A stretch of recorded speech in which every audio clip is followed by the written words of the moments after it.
cnRain, looking to maybe kind of shake some things up. This could, end up getting a little interesting.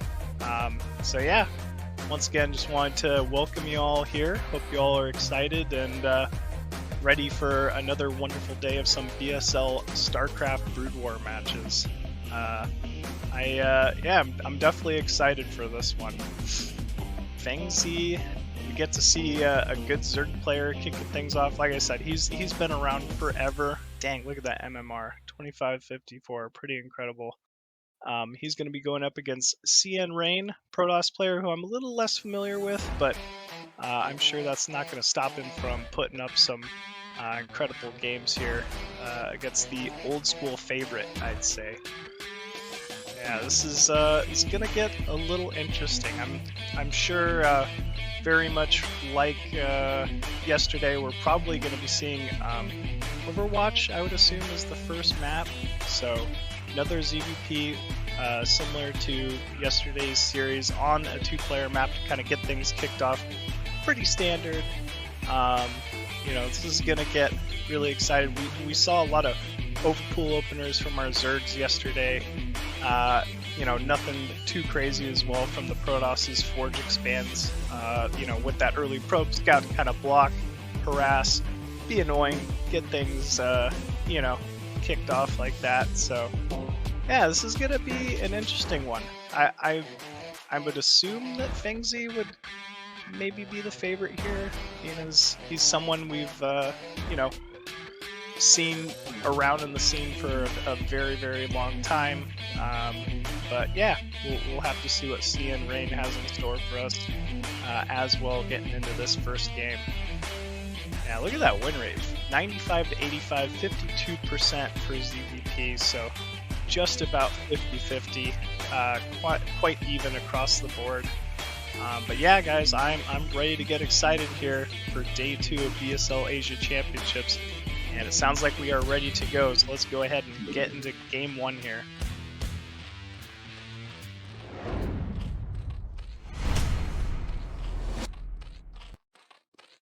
And spawning at the top left, as that yellow Zerg on Overwatch, we have Fengzi. And spawning at the bottom right, as that gray Protoss, we have cnRain. cnRain, I guess. Ooh, this is a little different. We're seeing a pylon down at the natural with the probe going back into the main from cnRain. My guess is this would indicate he's planning on doing some kind of a gate opener on the map. So we'll see if that ends up kind of paying off for him here. It might, because of that that ramp, that bridge leading out into the center might, be a decent place to really control and get some good trades against early Zerglings. But we're already seeing a 9 pool out of Fengzi. Kind of a favored build, I'd say, on a 2-player map like this. He does the drone extractor trick in order to get that extra drone out, really maximizing this economy. And opts not to send the drone scout out. I think that's a great call, given he knows exactly where the opponent is on a 2-player map. And this is actually a Nexus first. I was not expecting this, but I want to say from the start, Fengzi should have the build order advantage here. It's really going to take some next level probe control to be able to kill off 6 Zerglings with just probes early on. There's just no possible way to have a cannon down and completed by the time these Zerglings get across the map. So probe scouting, sees the Zerglings coming, is going to try to buy a little bit of time here for this cannon to get down. But once again, we're gonna need to see some probes pulled in an arc, really delaying and trying to defend as long as possible in order for this cannon to get up. And I wonder if Fengzi smells blood here. I wonder if he expects this to be some type of a Nexus first. So here we go, probes being pulled off the line. Cannon is mostly complete, but first probe targeted down, second. Good delaying so far, I gotta say, from cnRain. I was not expecting him to do this well, and actually the cannon does get up. So this is really not too bad, I'd say, at this point for Rain. We did lose a couple probes, but we've got that much earlier second Nexus in order to play with. So, you know, he should be able to catch up in probes quicker than normal. Ooh, but look at that mining in the main. Only a few probes left in the main, and, you know, not a gateway in sight. And already Fengzi doing a great job just delaying as much mining as possible, not getting overzealous with these two lings, staying away from those cannons, and really forcing Rain to work for each and every single mineral that he's able to mine. Okay, only a single Zergling left, so this eventually will get cleaned up by these probes. Ooh, but not before another probe goes down. Two probe kills on that last ling before it falls. So we actually see Fengzi with the supply advantage. We've got the lair on the way, third hatchery placed at that almost 12 o'clock-ish base for Fengzi.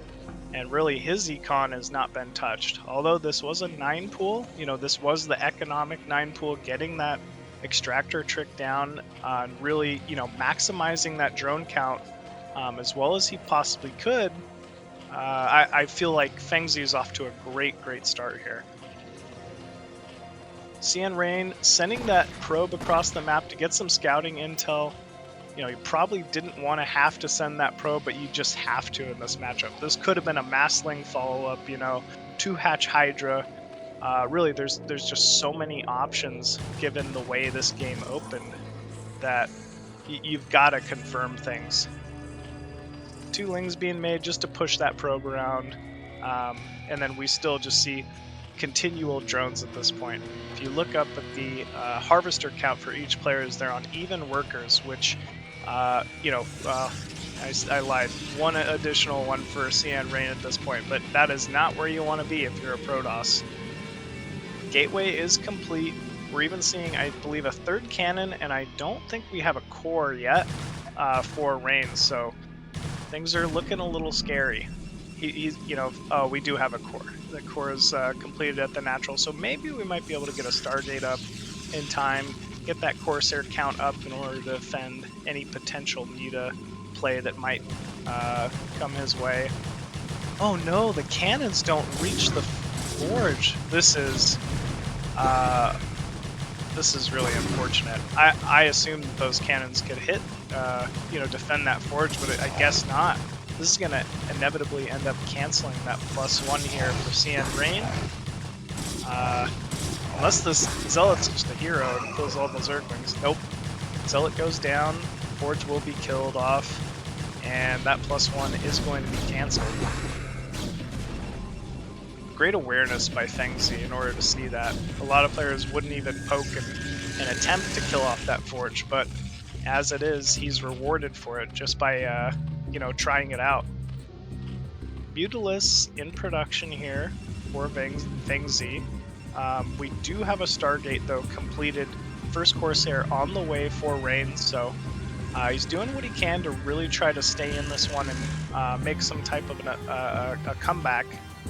Hydrogen is down at the natural for Fengzi as well. We even see the second and third gas being taken, which is usually an indicator that the Zerg is very comfortable at this point. He's, you know, they're not really afraid of any type of Zealot run-bys. They feel like they have the economy managed to where they can just go ahead and take that, you know, the 2 additional gas bases, which then carries over into additional Muta, Scourge, even Lurker later the game goes. First Corsair gets pushed off, but not before it got an Overlord kill.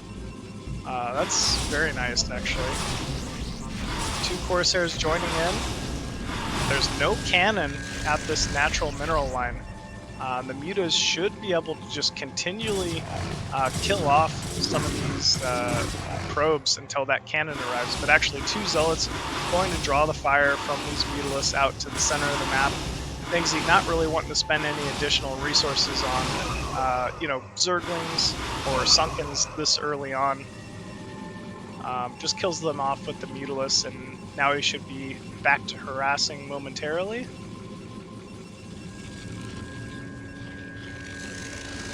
Evo Chamber with +1 at the natural, Hydra speed being researched, and Muta's once again just diving into that mineral line, getting a couple free probes.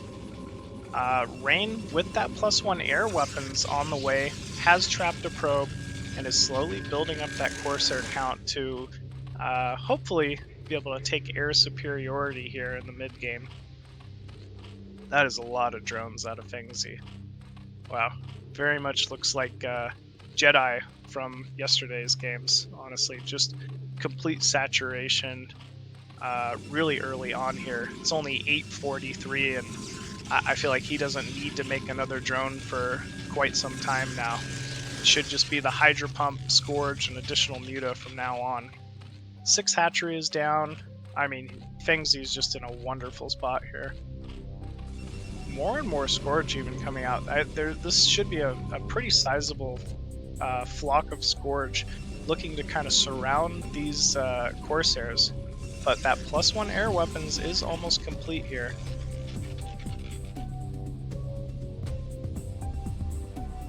Fengzi, or cnRain moving out on the map with these Corsairs.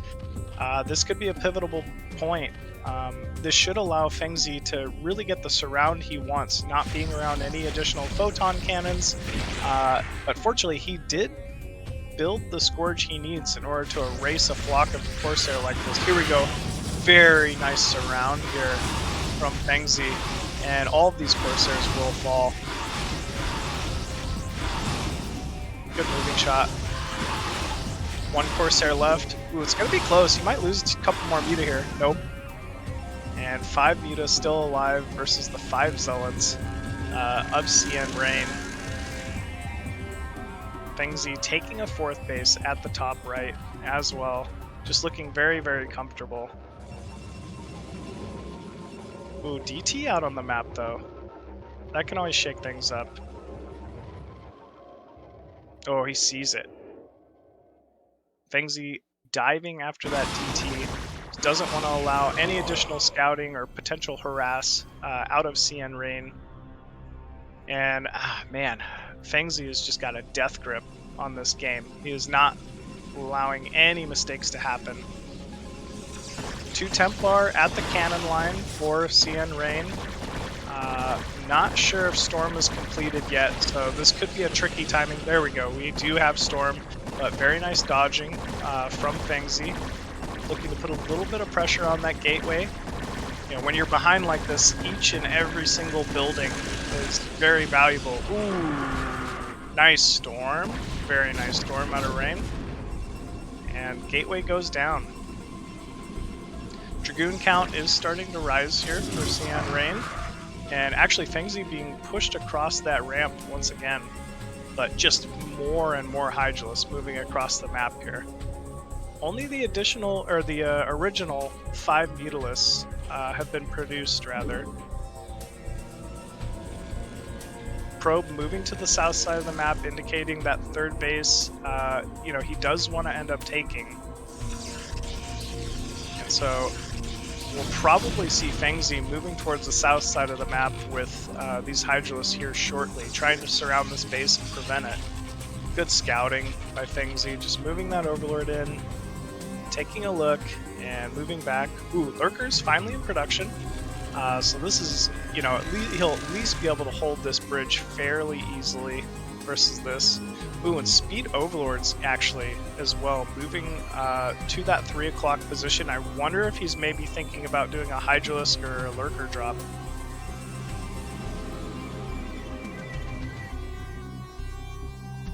Fengzi with that supply lead, so still very much in a favorable position here. We have a 4th base online. Evo chambers are up. Most likely looking to move towards that hive tech now that he's recognized Protoss has that 3rd. Wow! 11 Mutas coming in and just taking out all of the Storm available here for cnRain. Hydralisk moving towards the south side of the map. I feel like he could even attack right now if he wanted to. There's no Storm, and yes, Muta's diving in here, getting on top of some of the cannons, and Lurker's already on that high ground. Ooh, a little bit of a, misrally here, I think, from Fengzi. Lost a couple lurkers, but it's just too little too late. Muta's looking for those Templar. Storm does go down. Very nice Storm, actually, from cnRain, taking out a control group of Hydralisks, but there's just so many Hydralisks at this point. I don't know what you do if you're cnRain. I mean, Protoss needs to have a third base, at this point. They gotta have that third gas, especially when you're up against 4-base Zerg. And it looks impossible at this point for cnRain to ever be able to push out of his natural. Fengzi just, once again, putting this death grip on. He got into a good position early, and he just never let up. Queen's Nest is down. That indicates we're probably going to be seeing a push towards Hive Tech at this point. And here we go. Hydras and Mutas moving into this natural. This is the time that Fengzi's decided, you know what, let's just go for the kill. And GG is called out of cnRain. Wow, very well played there. Great game one from Fengzi. I kind of expected him to be a little bit of the favorite. It was a little unfortunate cnRain trying to maybe go for some type of a build order advantage on a 2-player map with that Nexus first. And you know what, if Fengzi had opened Overpool, which is probably more standard on a 2-player map, it could have ended up working out for him. So, hats off to Fengzi for having the build order call game one, and hats off to cnRain for sticking in there and giving us a good game despite all of the, the madness of that opener there. So, yeah, Fengzi going in, 1-0, which means, once again, this is going to be a cnRain's map choice for game 2. Now, I'm kind of interested to see here. Yesterday we saw a lot of Gladiator. I'd expect to see more of the same today, but who knows? Longinus is in the map pool. Some of these Protoss might want to get some of the, work with a double gas base, get that mass Archon Storm, composition for like a later game PvZ style. So it'll be interesting to see what cnRain picks here. Yeah, I'm definitely going to be excited about this one. You go from a 2-player map, so maybe Rain would, could also pick one of the 4-player maps as well. We'll have to see here. Fengzi, though, I definitely expected him to be the favorite going into this. He's already shown incredible Muta control, throughout that entire game. Didn't get, too overly aggressive diving into Cannon Storm, and really just did his best to pick off that Templar count, get to that high Hydralisk, composition, and close the game out, honestly. Oh, I love it. Longinus will be our game 2. I was curious when we'd start seeing this get picked in this series, because, as I mentioned before, these third gas bases, the unique thing about them is they have 2 Vespian Geysers. This makes for some very interesting play in most matchups. I'd say it doesn't favor really Terran the most, which is kind of, you don't see that very often in most maps, but both Zerg and Protoss have plenty of unit compositions, that they can utilize, being so gas heavy. I'd expect to see a lot of Mutalisk play, a lot of Lurkers, ZVP on a map like this, but also if Protoss does secure that double gas base, I mean, man, you can pump out Archons like they're Zealots almost. So really hope we get to see some great late game ZVP, or if maybe Fengzi knows this and might just be going for something like a 9-7-3 or a Lurker Contain vs 2 base opener, which is kind of more what I'd expect at this point. So yeah, let's go ahead and get into game number 2 here of Fengzi versus cnRain.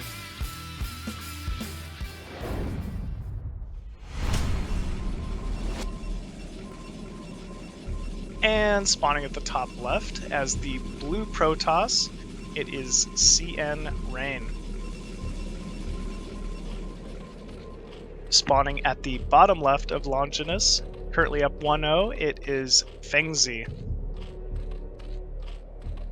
Fengzi with the meta pick, I gotta say, that last game. It takes you gotta be feeling pretty bold to open with a 9 pool, especially in a series like this on a 2-player map. Had Rain open, Forge Expand, I'm sure he would have felt great about the opener, but that's just not how it plays out all the time. We see the pylon at the natural here for Rain, along with a very quick probe scout, unfortunately to the wrong base. That once again indicates to me this is probably going to be a Forge Expand, I would guess, out of Rain. Meanwhile, Fengzi, with the mindset of if it ain't broke, don't fix it, putting down that 9 pool once again, and we'll have to see if it's the right call here. I love it. Doing the extractor trick, it's such a common way to open with this build. Getting that additional drone out, just, he's showing how well he understands the game and how he wants to maximize each and every supply he can possibly retain. This is also a 10 mineral patch main, so doing things like these drone extractors, you really are able to optimize your mining on a map like this, and Fengzi understands that. Probe moving into the main, will scout the 9 pool, so he's going to be rewarded for opening with the Forge first this time. I like the adjustment. It was definitely the right call here. Cannons will be going down here shortly. Sometimes Protoss can try to hold with a single cannon, but we'll actually end up seeing a double cannon this time. And I believe those cannons are in range of the Forge, so we shouldn't be seeing any Zerglings picking off +1 this game. So great opener. This map choice once again was Rain's selection, so he's probably got something planned here. Like I keep mentioning, my thoughts are that this map is one of those maps where it gets so much better for Protoss the later the game goes. If you're able to ever secure that one of those double gas bases, I mean, you're doing great as Protoss. Zerg was still no gas in the main, ends up taking the mineral only out front. So my thoughts here, honestly, are Fengzi knows that Protoss really wants to secure a double gas base. That's honestly the pivotal thing about this map, is if Protoss can secure that double gas, get that high gas tech unit into play, then it's just a nightmare for Zerg. So I'm guessing Fengzi will open with something like a 973 here, pressure, and then go into a probably a lurker contain in order to just try to prevent any additional bases from being taken from Rain. It's kind of a smart way to play, especially a map where it's not your choice, your map selection, it's your opponent's map selection. Just kind of prevent them from playing their game.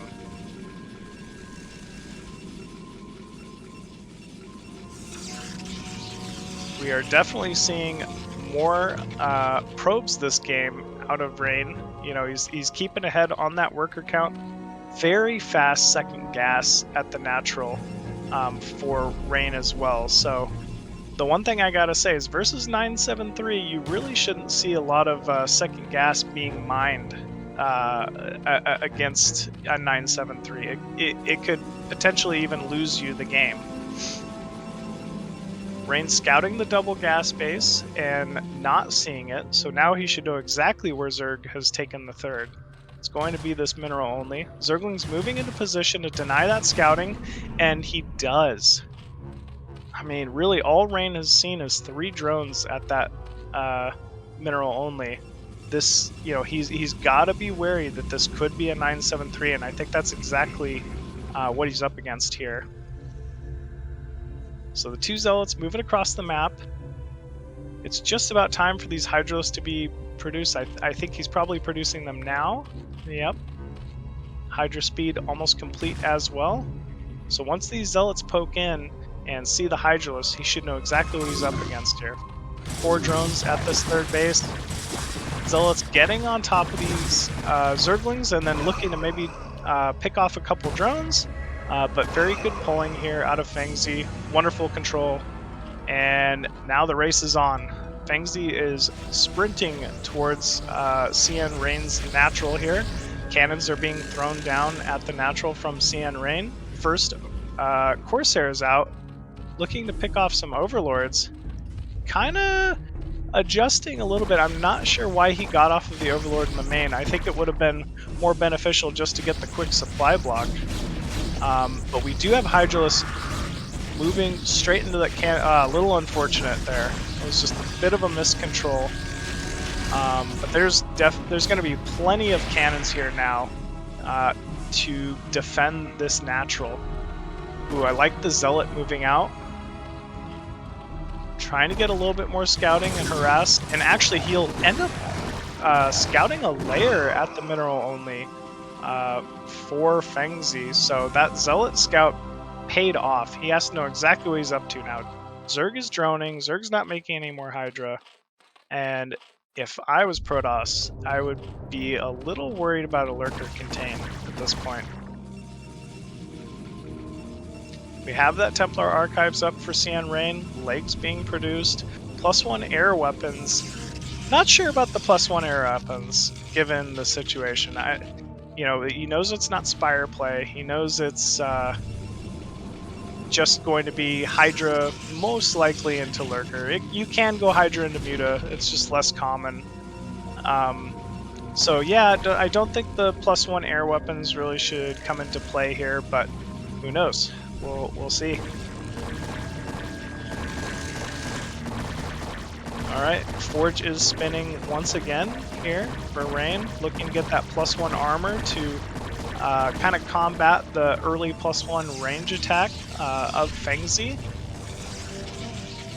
Templar in production. Lair is completed. And we are already on that 5 hatchery with Evo Chamber for Fengzi. Lurker aspect being researched, and we are at full saturation. So I would expect, you know, Fengzi's going to do one of two things here. He's going to either commit, make non-stop Hydra, try to contain this, or he's going to end up trying to take a 4th. You know, like I said before, I don't think you want the game to go basically, you don't want the game to go very long as Zerg on this map. It's just, it starts to favor the Protoss a little too much. DT moving in here towards the 4th. I like this positioning. It's just going to be alright with preventing a 4th from getting up as long as possible. Fengzi very confident. We don't see a single sunken at the natural or the 3rd. And that's exactly how he played the previous game as well, even after he was in you know, a very strong position. Lurkers being morphed out front. 4 Zealots still moving across the map, trying to get a little bit of a surround here on these Hydralisks, but I don't know if they're going to be able to. Okay, they're content with just diving into the mineral line. Drones being pulled. Nice drone drill. Very nice drone drill from Fengzi. And those 4 Zealots basically die for almost nothing. So Fengzi knows this DT's over here. He's trying to mirror it with these with this Overlord, and walk this drone to take the 4th base. Ooh, 1 Hydra going down, but that DT will get cleaned up here. Dark Archon. He is convinced that this is Muta. You don't see that very often. I'm a little curious why the Dark Archon. You know, unless he's got a read that I actually don't know, because Zerg only has the 2 gases so far. Maybe he's expecting Muta addition once the double gas base is online for Zerg, and he just wants to store energy. But that's still you know, something you don't see very often. Alright, Lurkers moving in here. Just 2 so far for Fengzi. Protoss forced to sit back, get into a little bit of a different position. more lurkers being morphed, and now Fengzi looks like he's just kind of confident enough to start spreading those overlords around on the map. There's that single pesky Corsair still alive, but I don't think it's really going to end up affecting, you know, getting too many overlord kills at this point. Does have +1 air weapons though. All right, that is a very much a growing Dragoon count here for Rain. Heavy Dragoon count is good versus really like Hydralisk and Lurker heavy compositions mid-game paired with Storm and Zealots obviously. But man, we just see once again just perfect macro from Fengzi. He's already at that drone count advantage, 49 to 47, and you know, he's continually pulling his lead further and further ahead here. You know, the one thing I gotta say is we don't see the most lurkers, and you know, until that double gas base gets online, it's just that Fengzi can't quite afford the gas at the moment.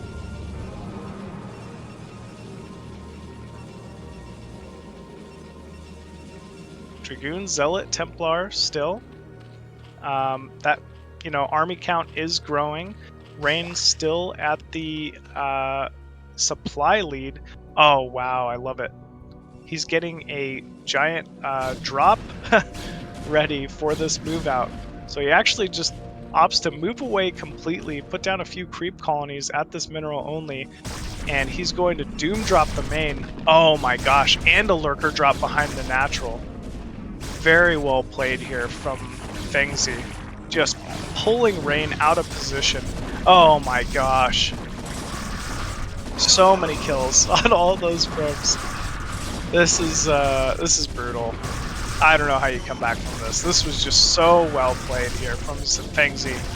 Not only did he prevent Rain from moving out and doing damage himself, but he's just crushed the economy of Rain all in a second. I mean, what do you do now if you're Rain? You gotta just move across the map. Hydralisk engaging just Dragoon out front as well. Getting some nice trades here as well. And Rain is still busy just trying to clean up this main. Now remember, Fengzi picked up that lurker over the natural too, so we still could see yet another lurker drop. And until that cannon gets up, that base is vulnerable. Here we go. We are reloading with the Hydralisk, looking to drop the main once again. And why not, right? There's no Corsairs. There's just, unless you start spamming cannons inside the main, which costs a billion resources, there's just really no way to deal with this. Okay, lurker drop at the natural. We do have that Dark Archon in the main. I wonder if he'll maybe be able to Maelstrom the drop. And yeah, it looks like he did. So at least we got some kind of a good pickup here for Rain. But still, some of the Hydralisks do survive, get unloaded. And now it's do or die time here for Rain. He's got to start engaging down here. We're gonna need big storms. Oh, only a single obs still left, I believe. But actually, not even focusing it down. There's just so much Zerg, and he's set up so well in this game. GG is called, and Fengzi takes the series 2-0. In I mean, pretty decisive fashion. You know, game one, I wasn't super convinced. 9-pool versus Nexus first, but you know, there was no gimmicks there. 9-pool versus Forge opener. You know, really just kind of pressed in with that 9-7-3. Didn't overcommit, and you know, went from lurker contain into mass Hydra lurker drop, and he was all over the map. That was very incredible play from Fengzi. Definitely showing, you know, he's still a big force to be reckoned with. And yeah, he's the first one to advance onto the winners match in Group C.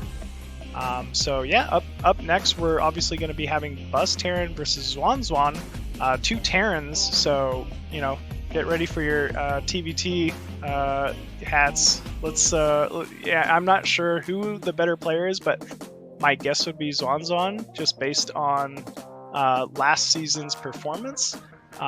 So we'll see which of these Terrans gets the honor of going up against Fengzi in the winners match for Group C.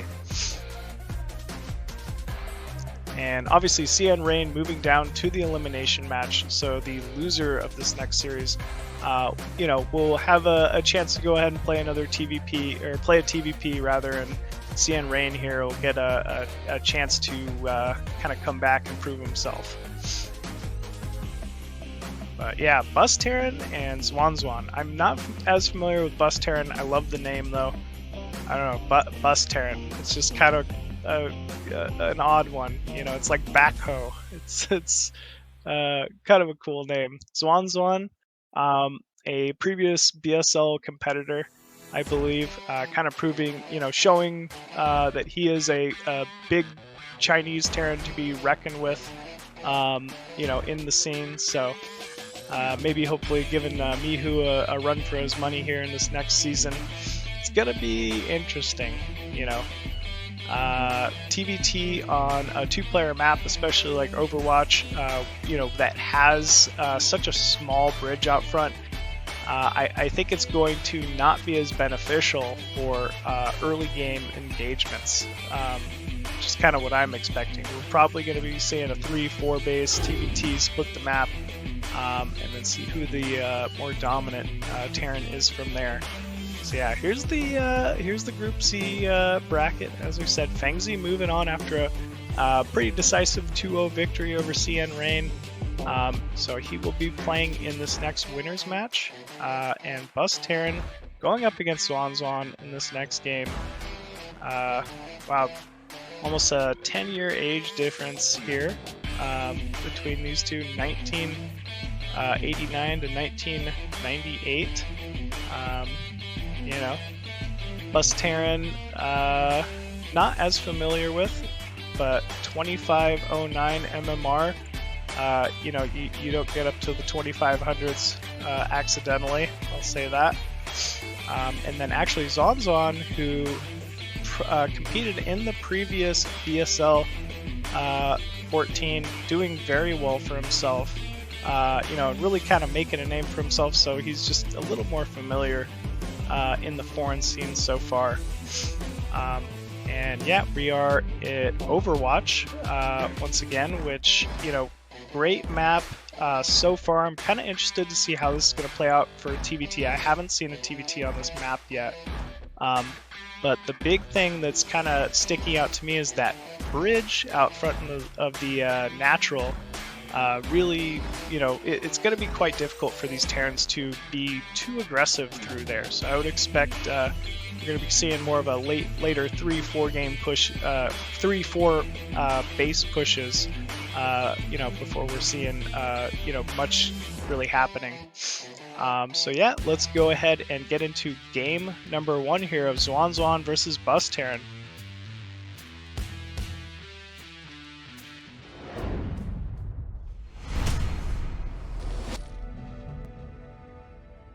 And spawning at the top left as that red Terran, we saw him last season, it's XuanXuan. And spawning at the bottom right of Overwatch as that blue Terran, we have BusTerran.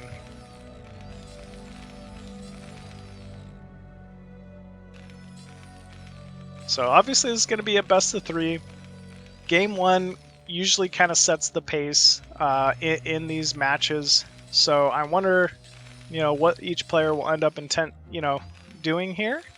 XuanXuan already looking like he wants to move out and do some type of a proxy barracks play.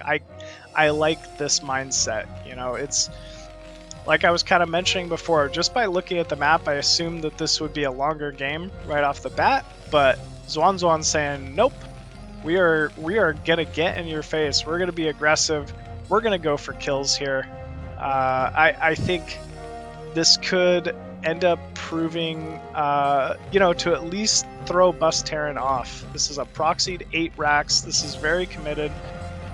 We're even seeing a second SCV moving towards the south side of the map. So I don't know if this is a meta read. Maybe he plays versus Bus very often and knows that he doesn't like early scouts on 2-player maps. But that's just how this reads to me. You know, there's not many SCVs behind this. We only got the 9 SCV count, and the depot just about to go down in the main. So once again, this is very heavy committal here from XuanXuan. If this doesn't pay off, I don't know how you come back from it. SCV Scout gets done completing the barracks and is going to go straight into the main. I like the pathway that he moves. He doesn't get lazy about it and just round the corner. He looks as if he's coming straight from his own main, and that just shows high level understanding of this game. SCV block coming out from Bus, though. I'm a little surprised. That's, you know, I feel like you don't see that super duper often. And actually, he's happy to move out with that SCV, but nope. Still doing a great job blocking. Very nice here. Factory going down in the main for Bus, but remember, once again, this is a double proxy racks right out front. Oh, wow. SCV Scout moved out, but XuanXuan waited for the move out before moving in with the Marines, so Bus still has no clue what's about to hit him. Here we go. Marines and SCV charging up the ramp. No SCV pull quite yet, but there we go. Bus pulling some SCVs, realizes he's in a little bit of trouble here, and yeah, this is going to be a dangerous one. First Marine falling for Bus.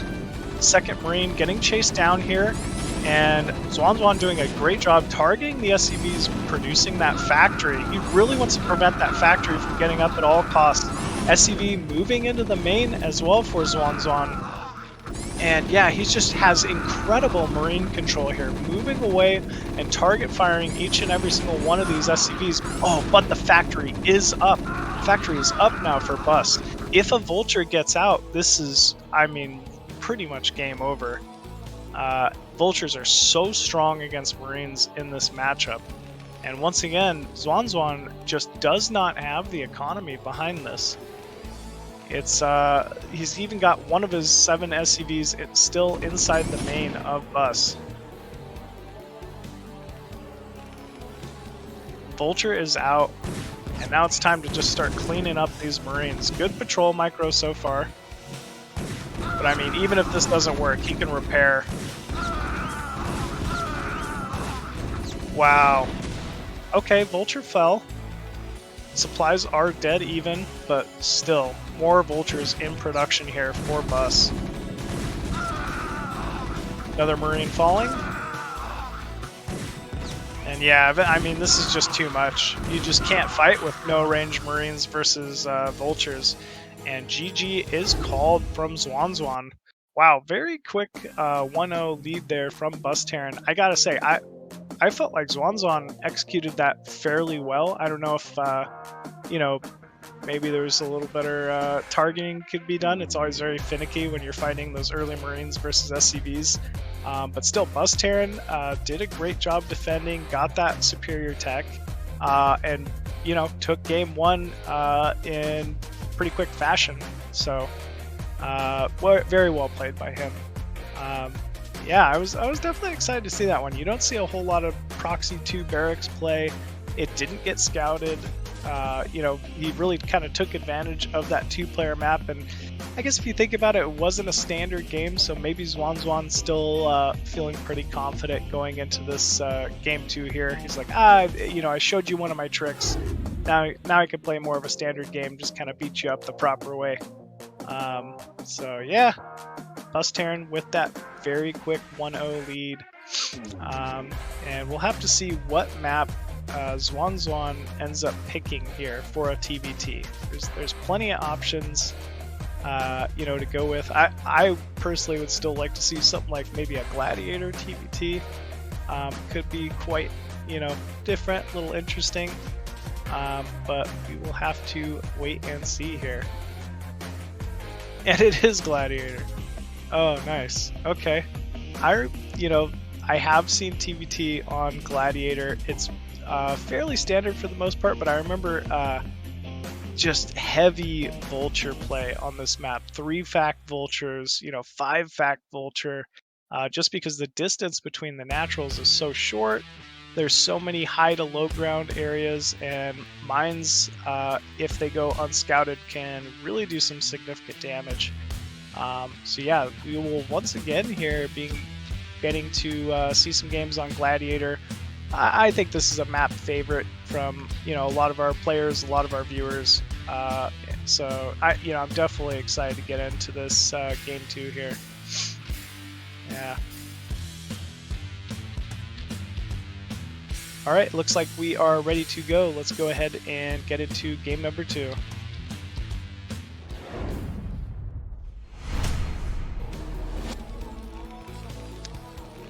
So spawning at the bottom right as the red Terran, currently down 0-1, it is XuanXuan. And spawning at the top right as the blue Terran, we have BusTerran. So I would not expect to see a repeat of last game. That's kind of just a gimmick you can get away with on 2-player maps, but Gladiator is a 4-player map. Pretty standard positionings. Top right, top left, bottom right, bottom left. It is a low ground main to a high ground natural, which means that playing aggressive really is a big advantage early game. I lied. We're going to get to see, we might see the same thing again here. This looks to be another, at least a single proxy 8 racks out of XuanXuan. Maybe, wow, yeah, he's doing it again. Just the exact same thing. If he doesn't scout Bus, this could be, a little detrimental to him. The big advantage of doing this on this map versus Overwatch, as I mentioned, is the ramps leading from a high ground natural to a low ground main. You just are able to trade much more efficiently. Your opponents have, mischance shooting up a ramp. So you can really take advantage of that in this TVT matchup because Marines are ranged, obviously. Gas going down in the main for Bus, looking to move towards that very standard factory tech.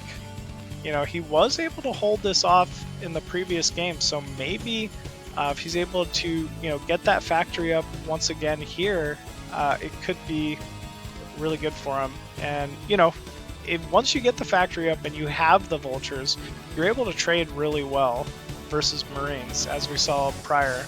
So we'll see how this goes here.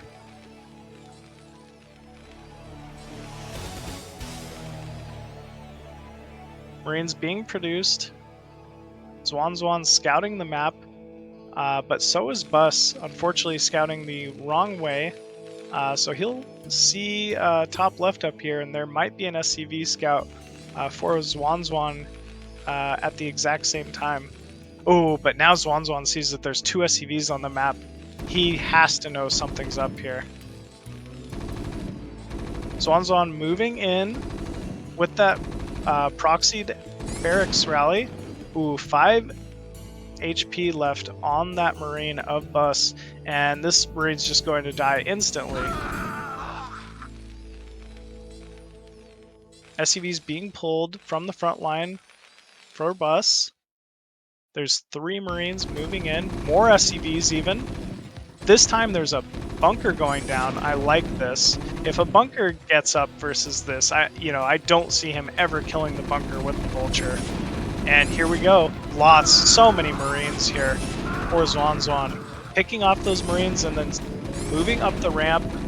Just impeccable control here. Bunker was kind of being focused there for a second. Oh no, SCVs are still falling, but actually not before a lot of damage has been done to these Marines, and that bunker once again still managing to build at this point. Marines are low though. Vulture gets trapped instantly, and the bunker is up. GG is called for Bus. Wow. What a turn of events. I really didn't know how that one was going to go once again, but I mean, I guess on Gladiator, with that high ground positioning, it's so much more difficult for Terran to defend. So XuanXuan taking a very quick win versus BusTerran there, and that should actually tie this series up. That's I feel like you don't see that every day. It's very difficult to lose with a strategy one game, especially a gimmicky strategy like XuanXuan did, and then opt to utilize it again the next game. But it was very much the appropriate call, the right call there. So nice job by XuanXuan, taking another little quick victory rather. But that will once again push us to game 3. So now it should be BusTerran's map choice. I'm assuming he's not going to pick something with a low ground main. You've seen that proxy 8-9 racks or 8-8 racks twice in a row. It gets in your head a little bit. It's going to force you to maybe change some stuff up. So we'll have to see what he opts for here going into the next game. But I'm definitely excited, so let's get going. Tied up here, 1-1 between BusTerran and XuanXuan. Yeah, I don't know what map he ended up choosing from that, actually.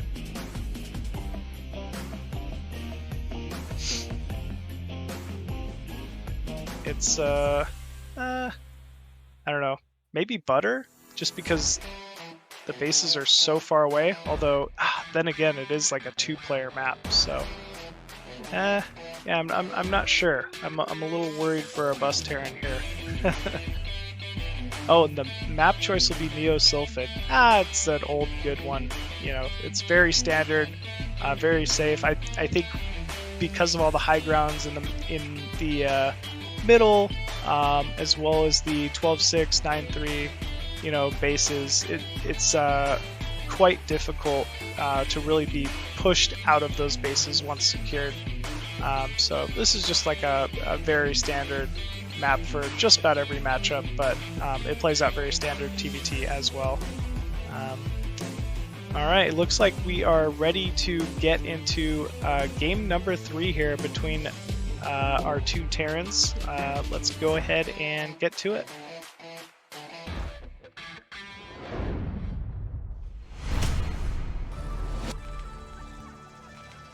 And spawning at the 12 o'clock position of Neo-Sylphid as the blue Terran, we have BusTerran.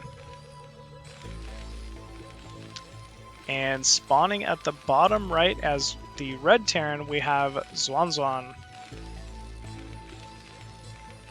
I mean, surely we can't see proxy 8 racks 3 games in a row, can we? That would just be madness. No, he's still producing SCV at this point. There's no SCV being pulled to the center of the map. This is going to be a standard TVT. But I'm curious, man, and I'm sure Bus is thinking the same thing.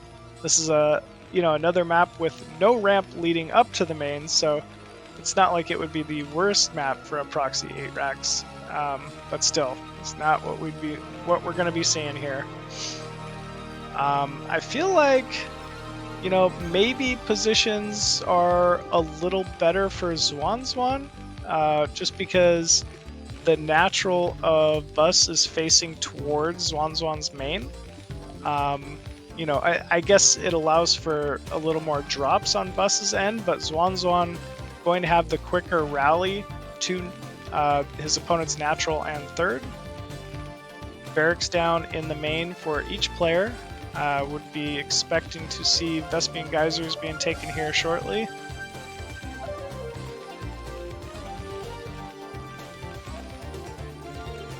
Yep, there we go. Pretty much dead even builds. Slight worker edge lead for XuanXuan, but only briefly.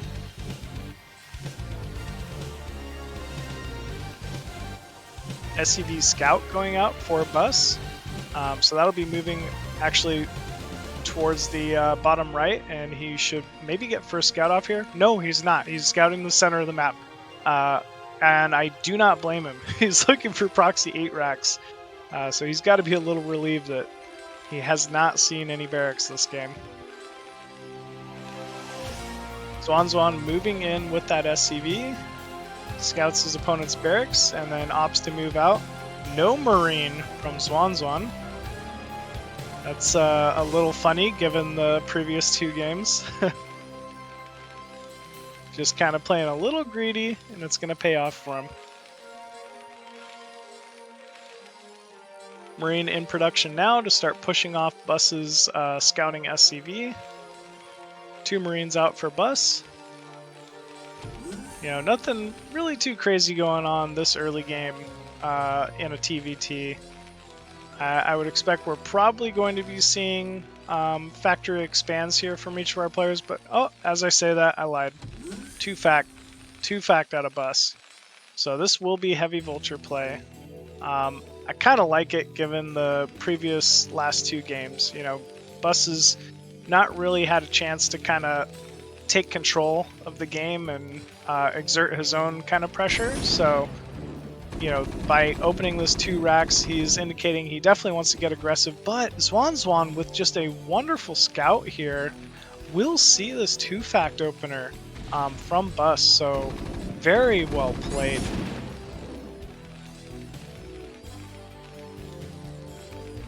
First command center going down at the natural for XuanXuan.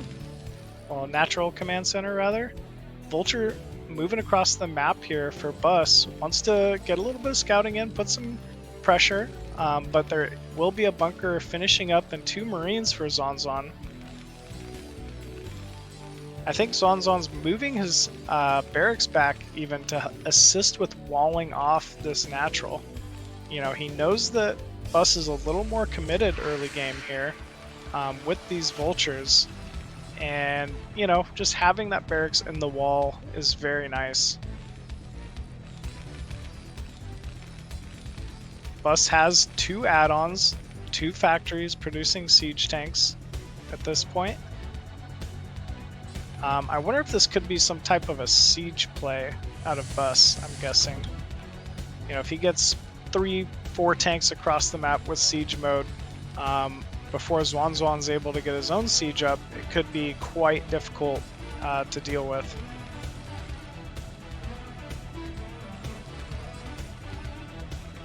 We're seeing some Marines rallied across the map here for Bus as well. Still only tanks in production here for both of our players.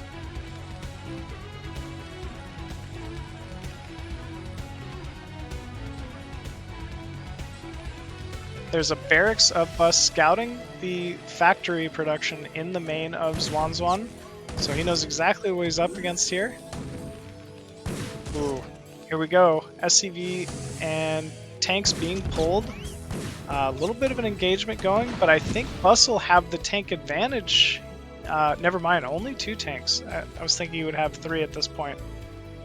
So very well defended so far from XuanXuan. We do see an expansion almost complete for Bus though, so he will be able to transition. But we have, you know, like a 9 worker advantage here for XuanXuan, given that he went 1 factory into command center. Siege already complete for XuanXuan. That should really end any type of a contain attempt so far from Bus. Or, well, it won't end it, but it'll prevent any further pushing on Bus's part.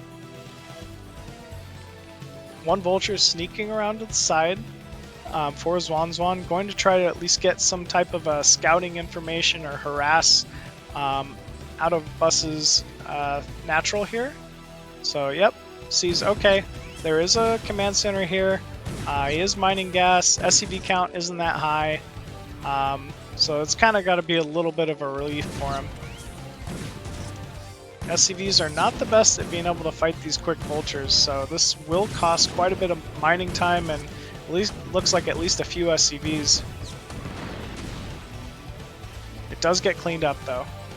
So nice reaction there by Bus. Still staying in this one.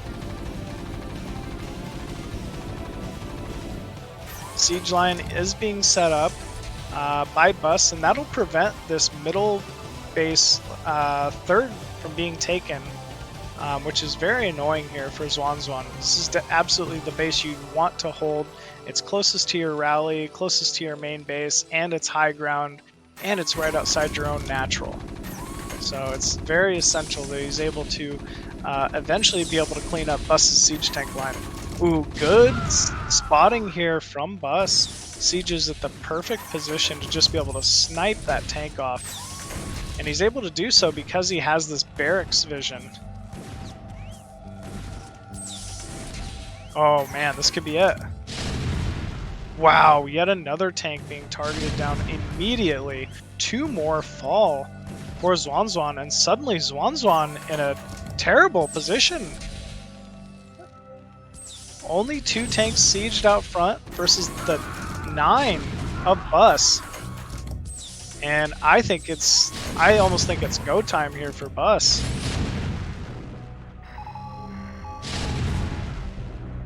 Yet another tank falling for XuanXuan. Wow, Bus really just using that barracks vision just so optimally. Siege tanks moving up here for Bus. He's kind of just squeezing XuanXuan into a really bad position here. But we do have 5 factories production here for XuanXuan, so that economy starting to, kick in a little bit. Ooh, a little bit of a mistake there, gotta say. Couple of tanks dropping for Bus, and suddenly his force doesn't quite look so strong, but still this positioning, right? It's just such a large contain. It's right outside the natural of XuanXuan. And if too many more tanks move over here, I feel like, what do you do if you're XuanXuan? Do you just drop a starport and go drop ships and try to start moving stuff out? Because you're never breaking this contain. TVT. It's just so many siege tanks. And here we go. He's moving in with his tanks, with the vultures, but it's just a perfect arc from Bus. Just really, really good positioning. Mines being placed down on this high ground, though, will snipe that tank line, and oh my gosh, that was just so well executed here from XuanXuan. He will manage to break this contain outside his natural. Man, that was a close one. That was a really well executed timing there from XuanXuan. His tanks are quite bruised, and Bus still, in a fine position. He's, starting to set up his own tank line, create that space in order to secure his own third base. We only have 4 factories out of Bus, but we also have a starport and Goliaths in production. Armory spinning that +1. XuanXuan's +1, almost 3/4 of the way done, actually.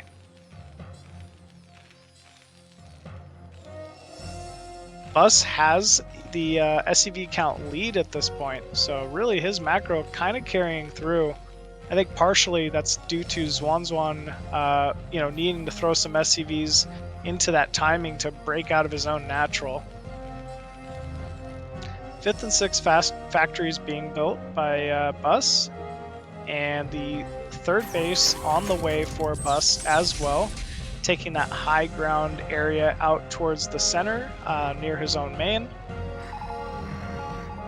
And really good tank spreading. I just like the position of where Bus puts his siege tanks. They're very split apart, maximizing their range, maximizing their vision. But here we go. XuanXuan moving in with a giant swath of tanks here. Takes out his first tank victim. Ooh, but Bus, man, just really efficient use of tanks. He's losing, the one here and there, but all of his other tanks are getting off so many shots. So siege walls, siege lines are starting to get set up here for each of our players. Ooh, a little bit of a miss rally there from XuanXuan, losing another tank. But the 3rd base is up for the Bus, man. He's ready to take it to the next step of the game. Ooh, Goliath being taken out here by Bus. Oh, nope, it lived. But still, they're starting to plant mines around the map, start getting vision, and really start cutting the map in half. That's kind of what you see in a lot of these TVTs, is slowly it's just a fight to get siege tanks sent out to the center, you know, prevent drops, and then just start cutting the map in half and preventing your opponent from taking more bases than you can take. Still no third here from XuanXuan. It's starting to make me think, you know, he might be pretty heavily committed with this. I don't know, he has to have scouted that Bus has a third base already up and running, so the fact that he's just now putting down a command center seems like a bit of a mistake. Dropship loading up at the natural here for Bus. Barracks being produced. I think he's lost his barracks, so in order to continue factory production, he's making that next barracks. And Bus just kind of slowly building tanks and setting up these siege lines. I like this little, you know, tank group towards the mid-left here. Really kind of blocking off the map. Ooh, Vulture drop inside the main. Starting to do some damage to this mineral line, picking off quite a few SCVs so far. I mean, what do you do if you're XuanXuan? There's just no units around. Tanks rallying out of those factories, but not before some more mines are being set up. You know, he's preventing these depots from being built. He's preventing the mineral line from being mined. And it looks like actually Bus still going to move around and try to get another kill here. Even gets another SCV kill. So great job. Great use of that dropship here for Bus. Really just making the most of each and every single one of these units. I mean, every time he does that, he's pulling units off of the center line, out of the center of the map, which allows him to, you know, potentially take another base or move his tank line up. So, you know, these are... It just seems, you know, to some people it may seem like just 4 vultures, but it's doing so much damage for him. That is a very quick 4th this game, and taking the 4th gas as well. So really, his economy is just going to start booming here in a second. XuanXuan starting to be cognizant of the left side of the map, knows that he wants to prevent Bus from taking the other main if possible. So eventually, Bus is going to need to break that mid-left contain if he wants to take the main. Okay, Bus moving out into the center here.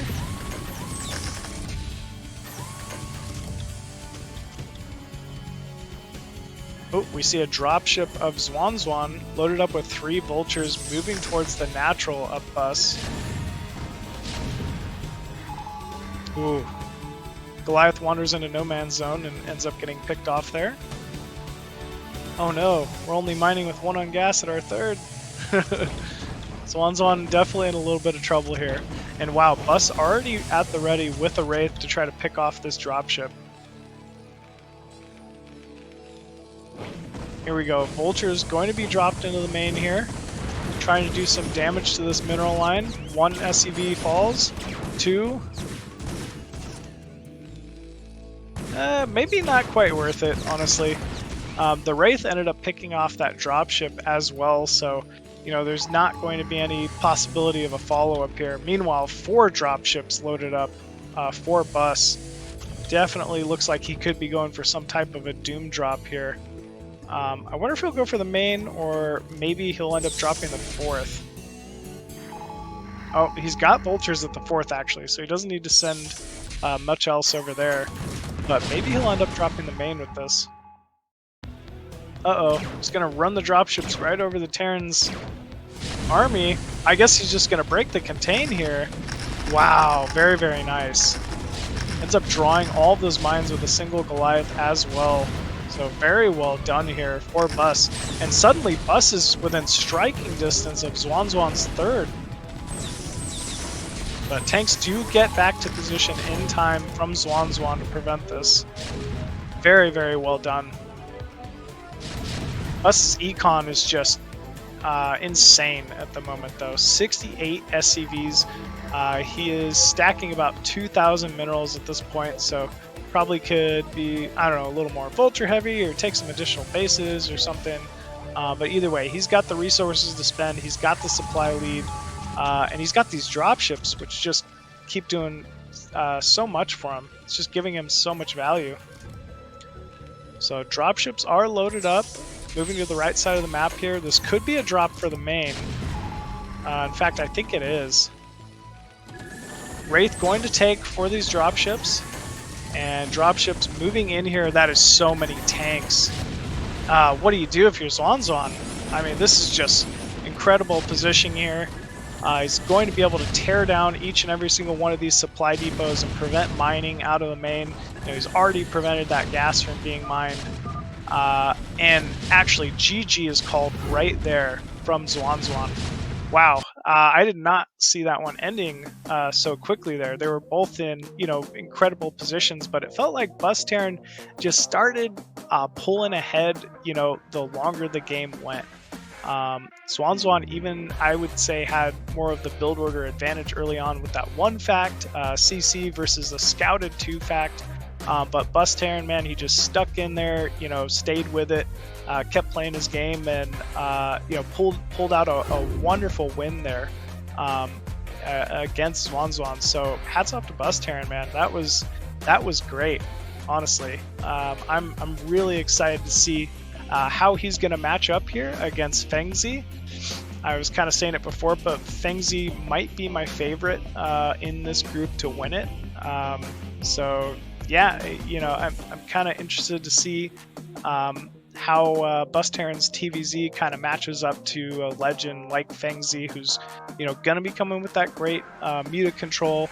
There's a lot of good maps in this map pool for ZVT, so he could prove to be a little difficult for BusTerran here to get going. But yeah, it's going to be an exciting match either way. It's ZVT. It's always an exciting match, honestly. So, you know, I'm real excited for this one. Definitely my favorite matchup, I'd say. All right. But yeah, it sounds like maybe we are ready to get into game number 1 here between Fengzi and BusTerran. We'll have to see here. I'm not sure exactly what the first map's going to be.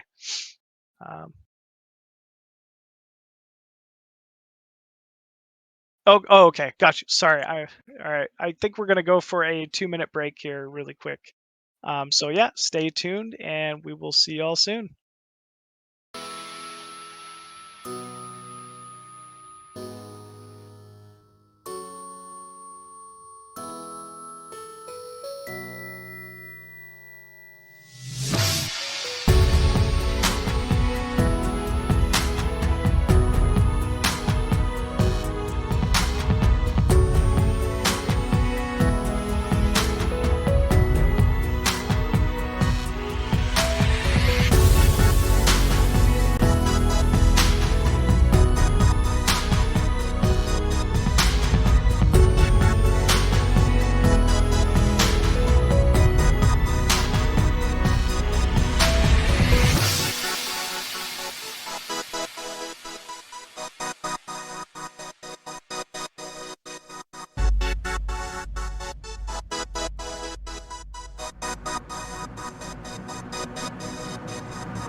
There's always a hope.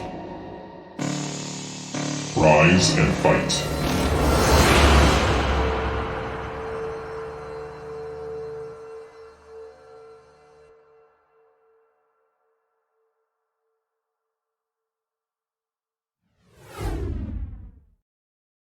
Hey everybody, and welcome back to BSL15 Asia Championships Group C. We just saw a pretty incredible TVT series from XuanXuan and BusTerran, with BusTerran taking the series 2-1. So up next, we're going to have our winners match. It's going to be Fengzi versus BusTerran. Game number 1 will actually be on Longinus, and I think we are ready to go. So let's go ahead and get into it.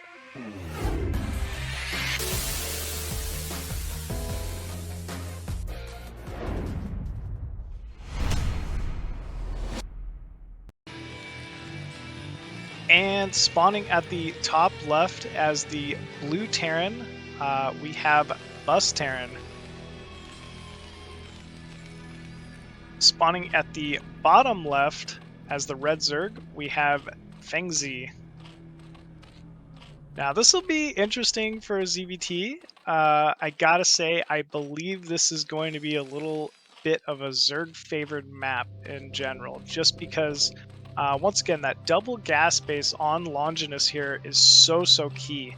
As we all know, 4 gas Zerg is really where things start getting out of hand for Terran. So having that available to anytime that's available to a Zerg earlier on in a series, it just plays out to be quite dangerous here, unfortunately for Terrans. This is also, yet again, another map where there's no ramp leading to the main. This is going to force a wall off from Terran here. So, in order to prevent things like Zergling floods early and mid-game, it's just kind of essential. So I'm kind of interested to see what Bus is going to have to do here. Do you go for something like a gas opener, get that tech early on, get map control with a Vulture and try to play aggressive off of that? Or, can you still open bio on a map like this? Either way, it's going to be pretty essential that Terran does everything in their power to try to prevent that third base from ever getting up. So I would expect to see, pretty aggressive play here from Terran. And yes, we are seeing that refinery in the main here from Bus. This is probably going to indicate maybe even mech play. I think that could be a way of dealing with that double gas Zerg base. But, imagine how strong Mutalisks are off of 4 gas, even mid-game versus mech. So still not sure how well this is going to end up playing off for him. SCV Scout heading towards the mid right will cross with that Overlord. And both these players should know exactly where their opponents lie here in a moment. Drone Scout moving into the main of Bus, but Bus has a Marine at the ready, is already completely walled off, and Fengzi should be expecting that early Vulture here shortly. 2-hatch play, or 2-hatch layer play rather, from Fengzi. So far, nothing out of the ordinary. Don't even think we've seen a couple Zerglings being made yet. He's really just kind of optimizing his mining as much as possible. I think it was kind of the story of the last series between cnRain and Fengzi, but he just truly does a great job optimizing his mining, getting as many drones as possible at all points of the game, and it pays off. Factory is completed for Bus, Vulture on the way. There is a creep colony down at the natural here for Fengzi. So he absolutely knows this has to be some type of gas play because he scouted the wall off, not many Marines, and so he needs that sunken in order to deal with any type of early Vulture pressure. Terran has a natural command center down in the main as well, so looking to expand. Nothing out of the ordinary here. So far, this feels like mech. Could still be 1-1-1 type play, but you know, I'm not sure what he's more comfortable with. We're actually seeing the armory being produced as well. I like this. So looking to get those early upgrades, most likely. Or, you know, it could even also still be Valkyrie 1-1-1, I guess. Vulture pecking away at this Hydralisk Den, trying to save that SCV in the main, but good control from both players. Sometimes you see he's going to produce a couple Hydralisks here, and this is for a couple reasons. Obviously, he wants to be able to kill that SCV in the main, deter this Vulture from doing any more damage or scouting, but it's also a safety net against potential 2-port Wraith.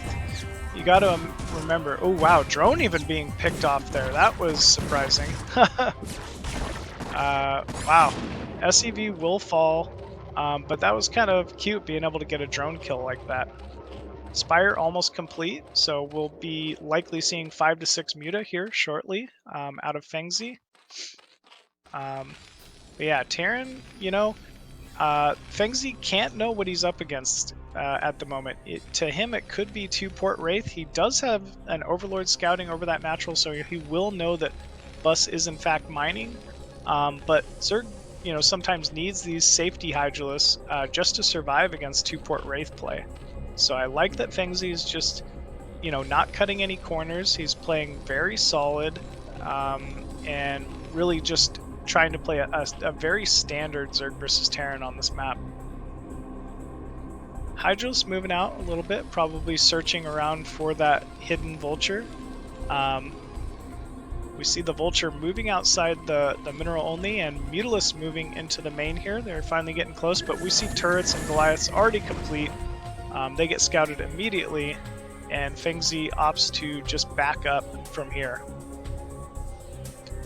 Now, if you're Fengzi, yeah, I mean, you got to be thinking, okay, he's got, you know, the required tech. Ooh, Lurker aspect. That is not something I expected. It looks like Fengzi wants to get a little aggressive against this. He understands that this is mech and wants to get Lurker aspect in order to kind of delay any type of move outs and force Comstat stations at this point. Third hatchery almost complete for Fengzi. Drone count is slowly starting to rise, but we still don't see him attempting to, you know, build any more Mutalisks or go for that double gas base quite yet. He's actually even pulled off gas at the natural, really just trying to optimize that mineral mining, or he's got 2 on gas rather. So drones still being completed. More Zerglings flooding in. I think this is a Lurker timing almost. It's going to be interesting. Queen's Nest going down in the main. Queens are obviously very good against mech in this, you know, in this matchup. Broodlings are just so optimal versus siege tanks. You're basically just trading time and energy, you know, for units, very expensive units, mech units. Lurkers starting to siege down this wall a little bit. There is turrets behind this, and it's only 4 Lurkers, so I don't think Fengzi is really expecting to get a lot of damage done here. It's more just really going to prevent Bus from moving out anytime soon. Which is why I was a little curious why he made the Zerglings, to be honest with you.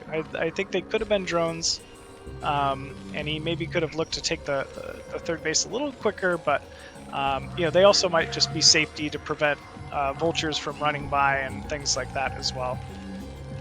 Academy just about to finish up in the main. That will allow Bus to at least scan these Lurkers and attempt to do some kind of damage. 5 Muta moving into the main, but 1 falling. You know, 5 Muta is not really a super big deal in the matchup. You know, he's not too worried about these Mutalisks anymore. You won't see him build any more. You won't see Bus be building any more turrets to try to deal with these. Still just the 2 on gas at the natural. I think at this point it's a little bit of an oversight from Fengzi. We do see him securing that double gas base though, so he still could be in a pretty decent position here. Another factory being dropped for Bus. This looks like a 2-base timing type play out of Bus. I think he's going to save up some scans here and just quickly try to push across the map and end. Hive is down, so this will not be Queen Broodling like I was expecting. He's just going to go straight to that Hive play, try to get a Defiler as soon as possible, and prevent Bus from moving across the map. 2 more Lurkers in production, Defiler Mound on the way, and this double gas base for Zerg is up now. But yeah, still just the 2 on gas, unfortunately, for Fengzi. Nidus Canal in production. Mutalisk at a good position to maybe start mounting some kind of a counter, but we'll have to see. It looks like Bush is actually moving out. Starts sieging some of these Lurkers and force him to back up. Fengzi diving into the main here, killing 3 turrets immediately. And yeah, we still don't see any Goliaths over here. There's not even an attempt, it feels like, from Bus to try to save these SCVs. SCVs also aren't being pulled to the natural. So, okay, Bus does come back, is able to push that out. But we see Bus also moving out towards the center of the map. Fengzi trying to delay as long as possible with these Mutalisks and does a very good job, honestly. Consume halfway completed. Once Consume is complete, it's going to be quite difficult for Bus to really do any more damage for a while. He's going to need something like Vessels eventually to be able to start whittling down these Defiler numbers. Ooh, big engagement. And 2 Mutalisks falling for Fengzi. So this is still quite a big force here from Bus. 4 siege tanks in the composition, so they'll still do some splash under the Dark Swarm, but obviously not to those Lurkers, which are kind of key. So here we go. First Dark Swarm going down. Bus recognizes, you know what? Oh no, he's got Defilers in time. I've missed my window. Now I kind of just need to sit up here and put as much pressure as I can and really prevent Zerg from moving out and taking any more bases.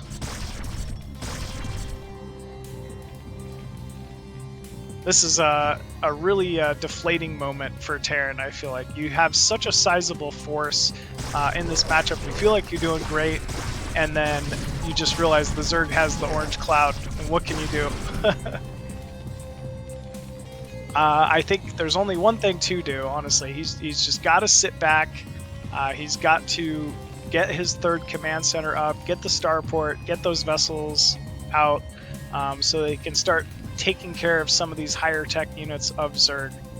Zerg, though, as we see, he's not even making any more Lurkers. He's not, he'll maybe make some Zerglings here, but he's kind of content with just stalling as long as possible with these Defiler Lurker.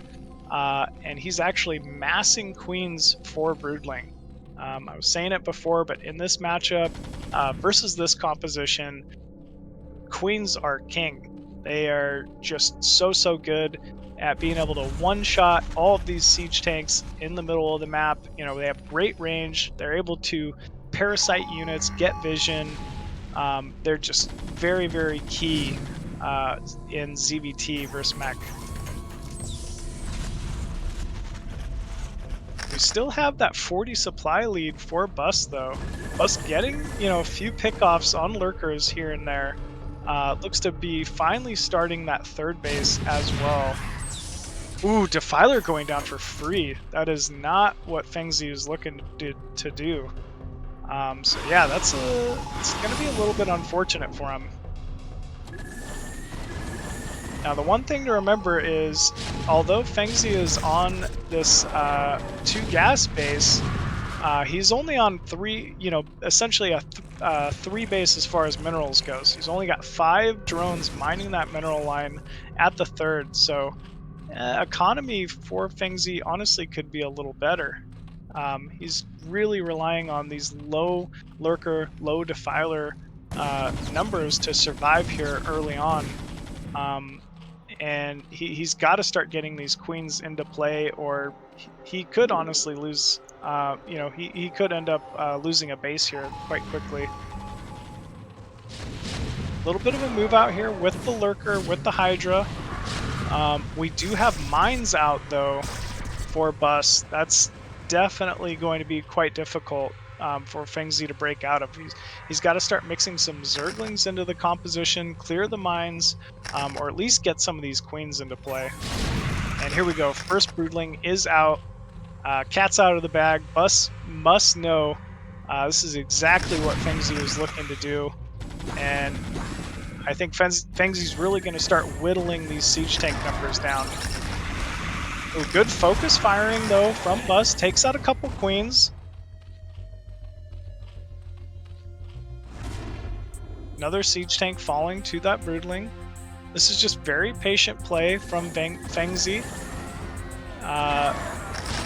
You know, these queens are so nice. It's almost like Zerg gets to play with science vessels for a little bit. It's nice having these spellcaster units that kind of just kill stuff for your army. Another Broodling going down. Very, very well done here from Fengzi. And suddenly that tank count has been reduced to almost none. A couple tanks rallying in here, but I don't know if that's going to be enough quite yet. Still though, mines, this is so much Terran. It's going to be a little difficult, I'd say. Oh, but a big plague going down. I like everything Fengzi's doing. He's just got to be a little more Zergling heavy. Sometimes 12 Zerglings is, you know, worth more than 12 Hydralisks in some positions. Third base is up though for Bus, and Bus definitely taking the economic edge. It feels like you know, he's starting to really stack a lot of that Vespian gas. I believe we're seeing vessels in production here for Bus as well. So yeah, this is exactly what he needs. Ooh, even EMP. Ooh, you never get to see that. EMP is obviously for both the Queens and the Defilers. Ooh, upgrades just about to complete for Bus as well. Here we go. Once again, another Swarm. I like Swarm with the Lurkers. I don't like it with these Hydralisks. You know, they're just never going to be able to trade even under Swarm versus Siege Tanks very well. So he's really got to start mixing in some Zerglings, I feel like, or this could be trouble. Another giant group of Siege Tanks moving out from the natural here for Bus. I feel like Bus is really starting to hit his stride. He's just macroing so solidly. He's really done a great job containing Fengzi to just this 3 base. Fengzi is taking the mineral only outside his main, which, you know, could end up being key, but still, he's Best just seems to be winning all across the board here. Hydra counter trying to move up here to this double gas base, but there's just so much Terran on the way, and Goliath already sitting at the ready to defend this third. Yeah, that just gets mopped up fairly easily. More Hydralisks moving in here for Fengzi, but I mean, anytime he gets near this cliff, his units just get picked off, unfortunately. We still have more Queens, but they're, you know, not quite being utilized yet. Here we go, Queens moving in. Ooh, big Broodlings going down, and that tank count is once again significantly reduced. Okay, Lurker Hydra on the high ground versus these unsieged siege tanks. I don't know about this, but actually Bus making it look pretty easy. Taking out quite a few Hydra Lurkers there. And then he just seems content with backing off for now. Ooh, even picks off the burrowed Lurker under Swarm. Very nice.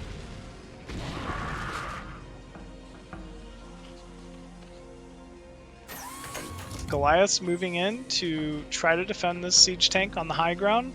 It just seems like Bus has like a death grip, you know, on this game. He's keeping these high ground positions. He's really utilizing all of the range of these siege tanks, trading very well against this Hydra Lurk army, and he's got the better economy. It seems like he's doing everything very, very well this game.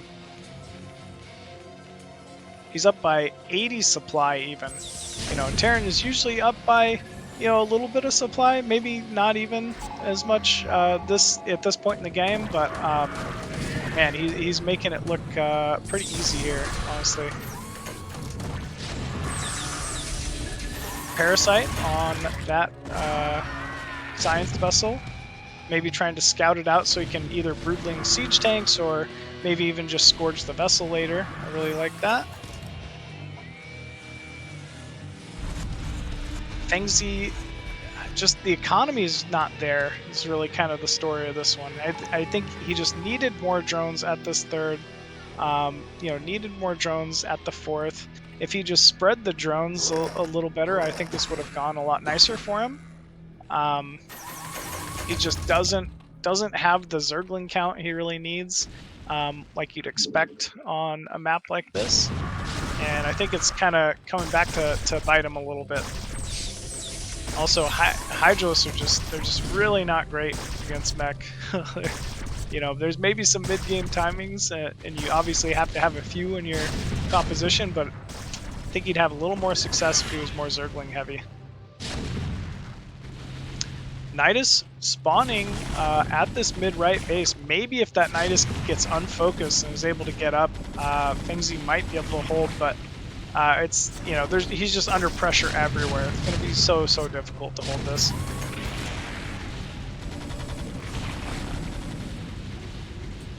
Nidus falls mid-right, and yeah, unfortunately that base will as well fall. That is a lot of lurkers though.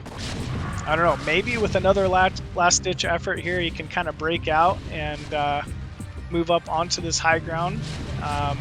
But man, look at this economy from Bus. He's already got mid-left up, saturated. There's just so many factors at play. And I mean, he's also winning the trades at the same time. It's just everything seems to be going his way this game. Alright, looks like we have one big last attempt here from Fengzi to maybe try to move up on this high ground. And here we go, Hydralisk rallying in, lurkers not too far behind. We do have a Defiler with this, and Broodlings. Good Broodling usage. Dark Swarm does go down. And yeah, it looks like we've broken up this contain on the right side. So this will allow Fengzi to finally get out on the map and start making his presence known. All of the siege tanks being removed over here on the right side, and this will open up mid-right to Fengzi. So I would expect to see Fengzi moving out a couple drones here and hopefully trying to hang on to these last few remaining bases on the map. But actually, Bus has a counterplay timed here, moving in from that left side high ground above Fengzi's natural. And oh no, there's just not that many units, unfortunately, left for Fengzi here.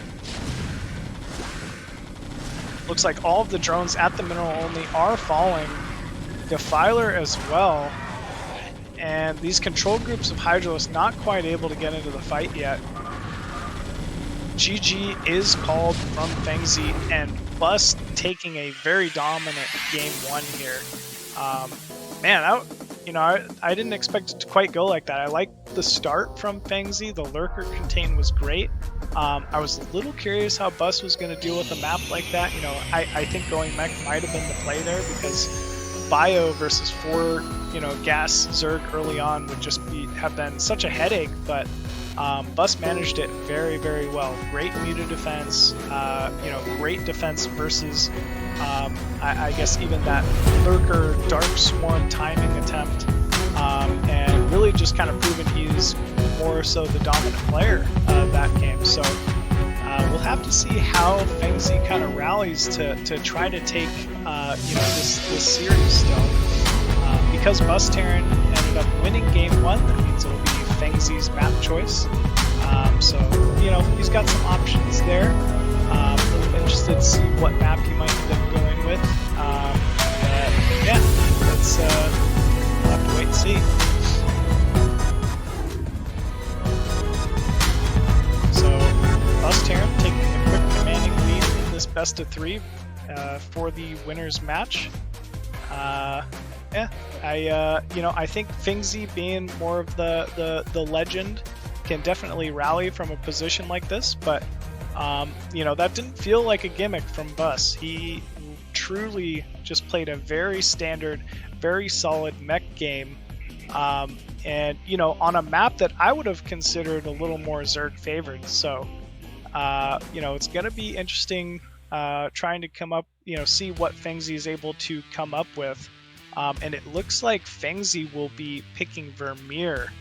Ooh, Vermeer, pretty, standard-ish map, larger 4-player map for Zerg versus Terran, which, it's great. A lot more base options. It's a little more difficult for Terran to truly pin a Zerg player in, even if, they're opening a mech or something like that. So, I like the map selection here from Fengzi. But yeah, sounds like we are ready to go, guys. So let's go ahead and get into Game 2 of BusTerran versus Fengzi.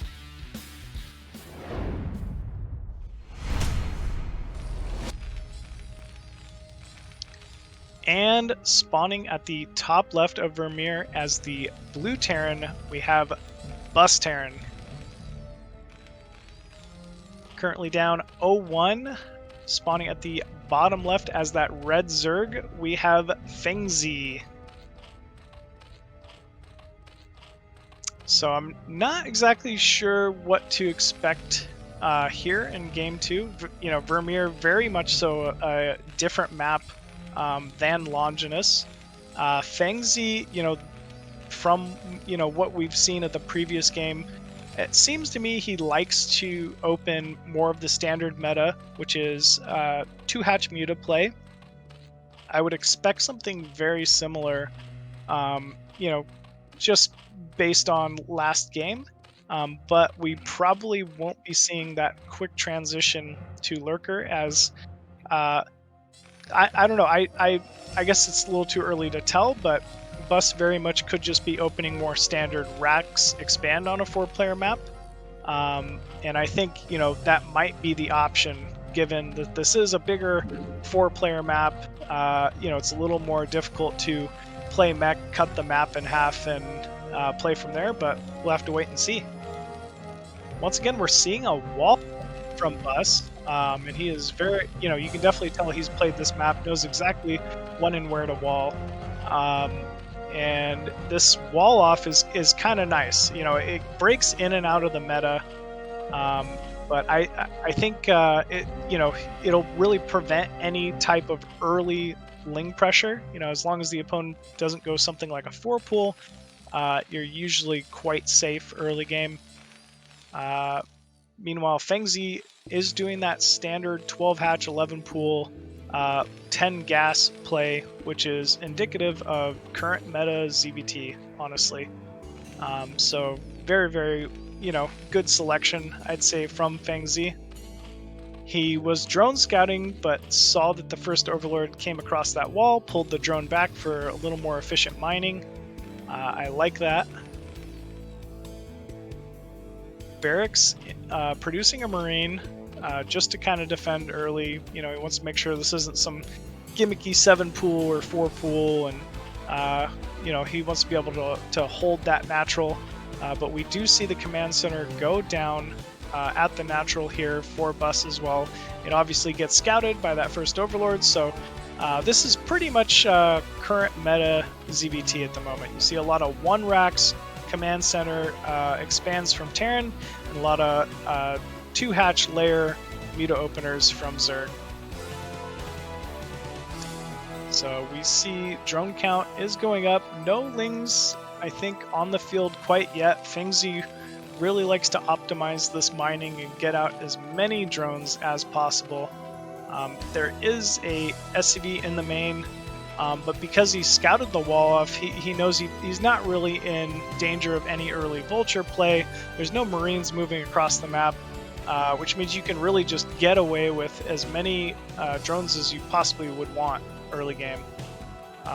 Wow, this is going to be the 2.5 hatch. Very, very quick third hatchery going down inside the main. And finally, we see a couple Lings in production just to, push off that SCV a little bit. SCV transfer coming down to the natural of BusTerran. BusTerran already has produced 5 Marines, so building up that bio count number. Player just about to complete here for Fengzi. Spire has gone down. So very, very standard stuff. We have 1 Ling moving across the map, 1 Ling staying on this SCV. Natural gas for the Zerg. Ooh, actually we have a factory in the main, I just realized, for Bus. So this looks like 1-1-1 with an academy.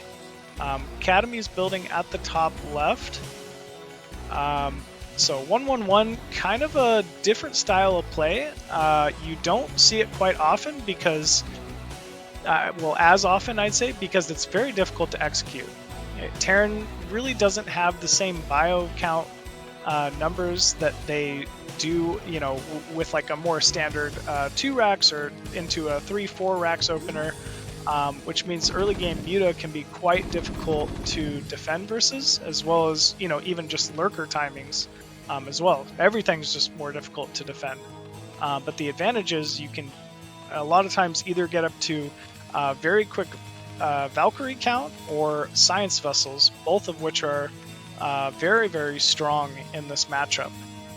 So we'll have to see exactly which version of 1-1-1 this is going to be out of BusTerran. But either way, I like that he's changing it up for this matchup in this series.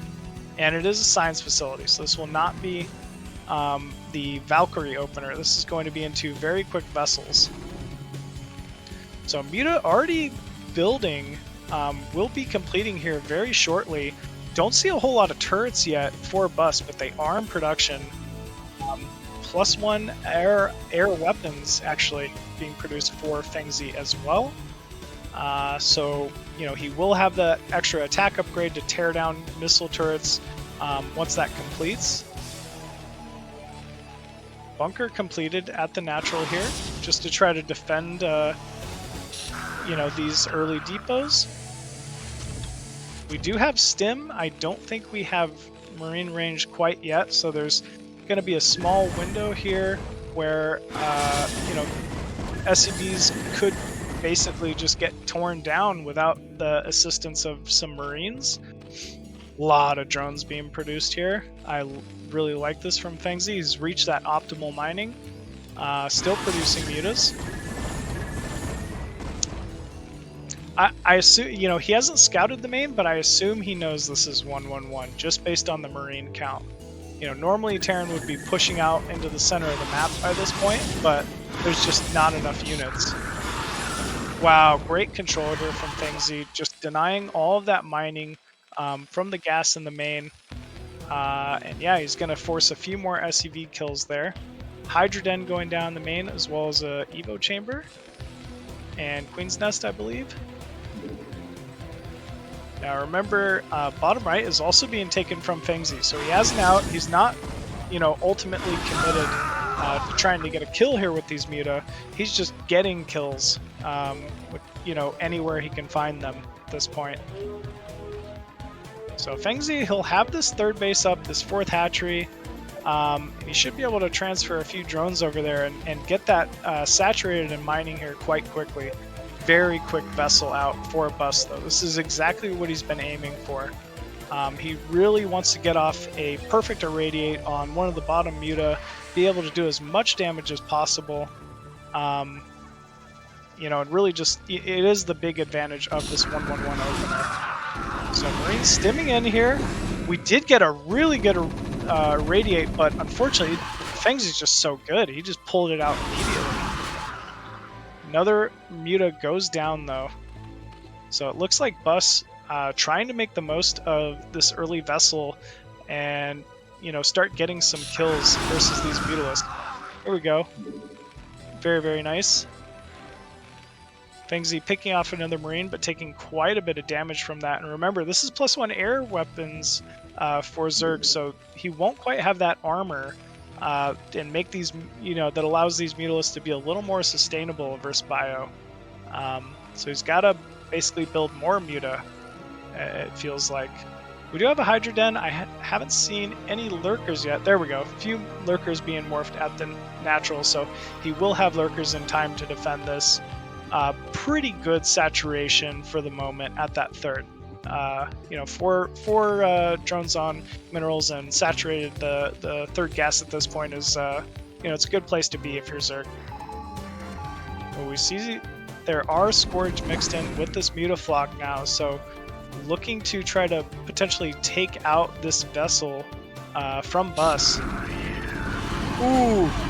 Oh, he gets it! Wow. Very nice control there from Fengzi. I did not think he was going to be able to kill that one. But yeah, Fengzi unburrowing, choosing to kind of move up with these lurkers a little bit. Ooh, gets a nice snipe there on a couple Marines before he's ultimately forced to back up to these siege tanks. More lurkers in production. Defiler Mound is halfway done, but that's honestly not very close. These siege tanks are really going to have free reign for a little while until this Defiler Mound gets up. And actually, Fengzi realizes it. He's moving up and going for a giant Muta link counter. Meanwhile, Bus just moving straight into this natural and is starting to tear away at some of these lurker eggs. He's got a vessel though, so he sees the burrowed lurkers. Fengzi moving in with a flank, but I think it's just a little too late. Oh no. Siege tank tearing down all of those lurker eggs. Vessel is doing a great job spotting, and yeah, even though we have all these Sunkens being produced, it's just not quite enough. This Terran Bioforce starting to tear down the last of these two Sunkens. Lurker eggs being morphed, and we still have the vessel just sitting over top the whole thing. The two lurkers from the rear being pushed off. More bio rallying in.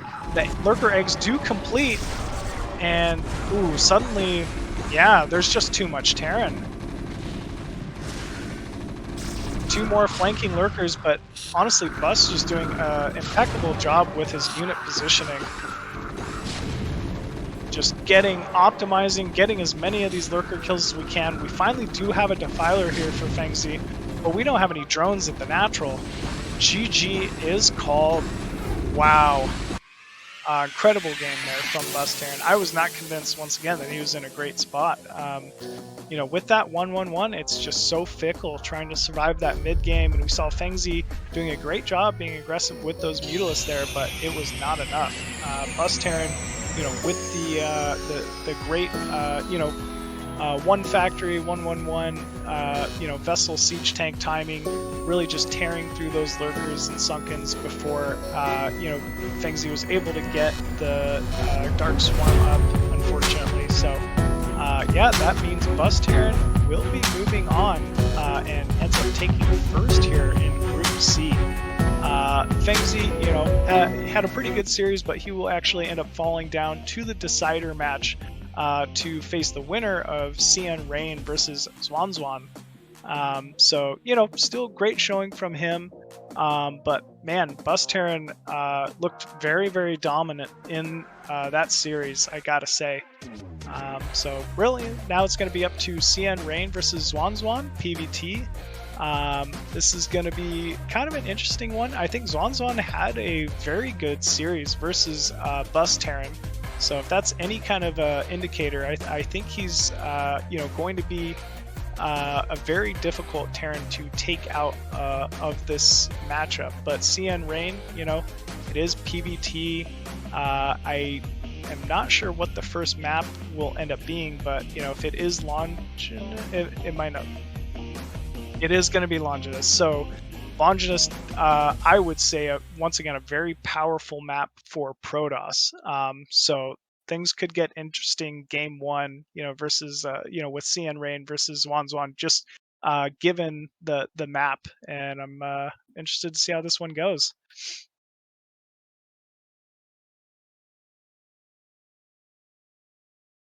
Okay. I'm all right. I'm all right. We can keep going.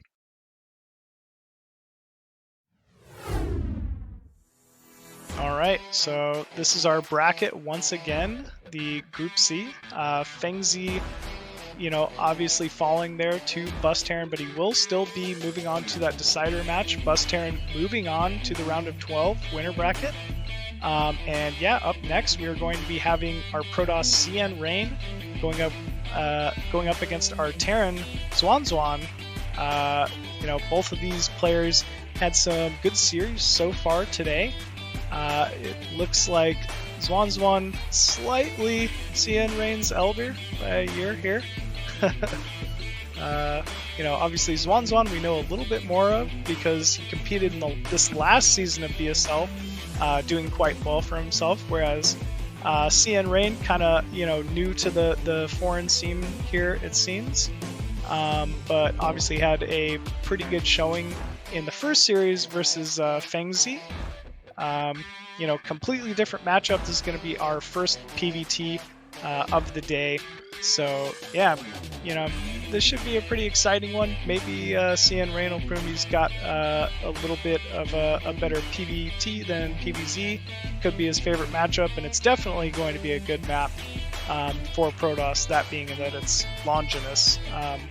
So yeah, Longinus, once again, this 3-player map, kind of old school. You know, I remember it being around in the WCG days. You have this massive high ground area in the center that really kind of lends itself to be more of an attacker's advantage, I'd say. And then on top of that, we have these double gas bases. Protosses love double gas for Storm, Archon, Carrier. You know, you're definitely given a lot of options on the matchup for that. And actually, look at that percentage, 50% PVT. So maybe this is actually a little more balanced than I thought it would be. But yeah. Anyways, it sounds like we are ready to go here. Game 1 with our PVT. Let's jump into it.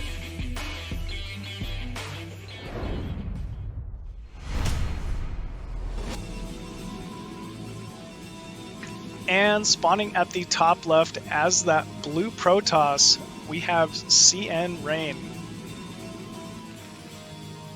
And spawning at the bottom, or mid right rather, as the red Terran, we have XuanXuan. Now this is the elimination match, so unfortunately the loser of this series will not be moving out of groups. So this is very much for each of these players' tournament lifeline at the moment.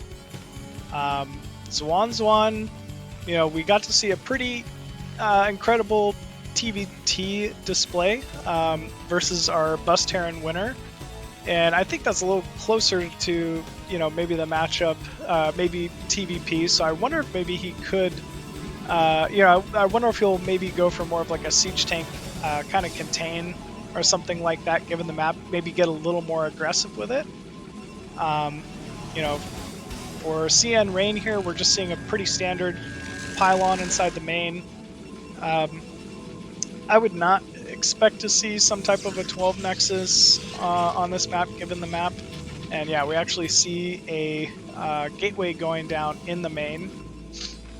I guess kind of another key factor about the map is there is no ramp leading from main to natural, which means for Terran, it can be a little more difficult. Well, it is a little more difficult to defend early game pressure from Protoss, Zealots, or even just, you know, like a 10, 15 gate goon timing. So little interested to see how you know, Rain chooses to play the map, given that, you know, he probably knows it very well, and how XuanXuan reacts. So gas down in the main, SCV scout going towards the bottom left here for XuanXuan. Meanwhile, standard stuff here for Rain, couple probes on gas, core already building, second pylon underway. So this is not going to be any type of early zealot pressure. He's just getting straight to that goon tech as soon as possible.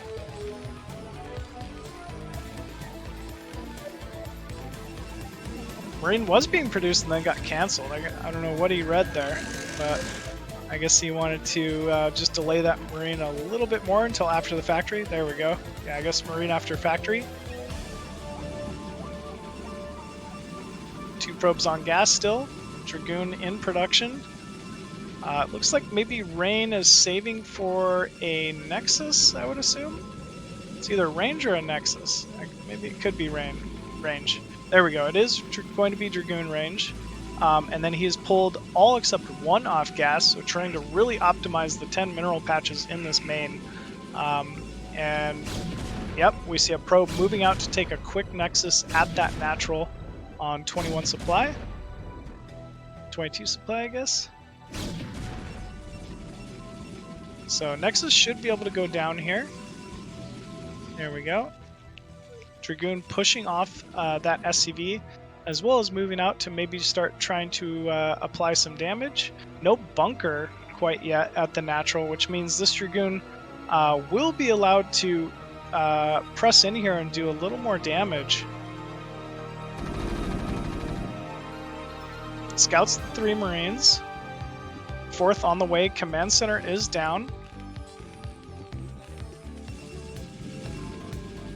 There is a second gateway already on the way. No bunker quite yet for XuanXuan.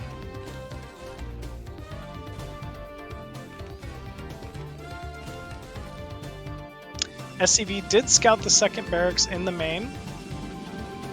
So he knows he could be up against a little more pressure here. This was quite quick range. But we're also not seeing a bunker. I guess he's just realized he can kind of defend with this quick tank, at least until the tank count numbers get a little higher. Nice probe transfer timing, right when the Nexus is going to be completed. We're not really seeing a whole lot this game. Both these players look like they're content with being pretty passive here early on. Not much of a probe count advantage here for Rain, I'll say. It feels like XuanXuan really kind of keeping up in that worker count, which is difficult to do in this matchup.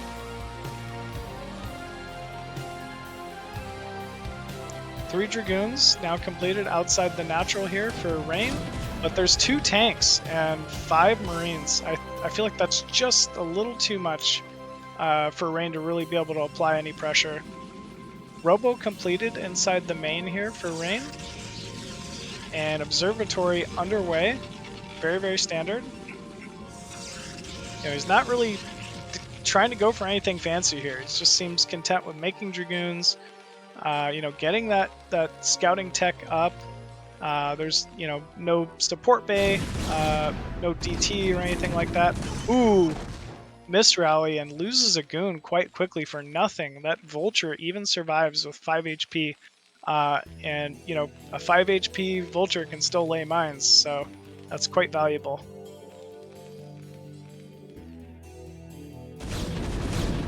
Rain utilizing this high ground very well, though. This is kind of the key aspect on the map. If you're Terran, you have a very difficult time pushing up on this high ground with such a high mischance. And even though Rain lost that early goon, he crushed this. Wow. Very good control here from Rain. 1 tank falling, 2 tanks falling. Just a little overzealous, maybe, from XuanXuan. And actually, those Dragoons are very bruised, so maybe a little bit of a swing in the opposite direction as well. But Rain getting that 3rd Nexus down, so this is still in very good timing. Utilizing that high ground once again, and I think XuanXuan's kind of learned his lesson. He probably won't be pushing up there with the siege tanks anytime soon, at least until he has siege. Turrets being placed in the main. This is not only just to deny scouting, but prevent any potential drop play. A couple Vultures fell in the center of the map, just trying to scout out towards Rain's base. A little surprised that he's not trying to send Vultures out towards the bottom left and out and around to scout the 3rd.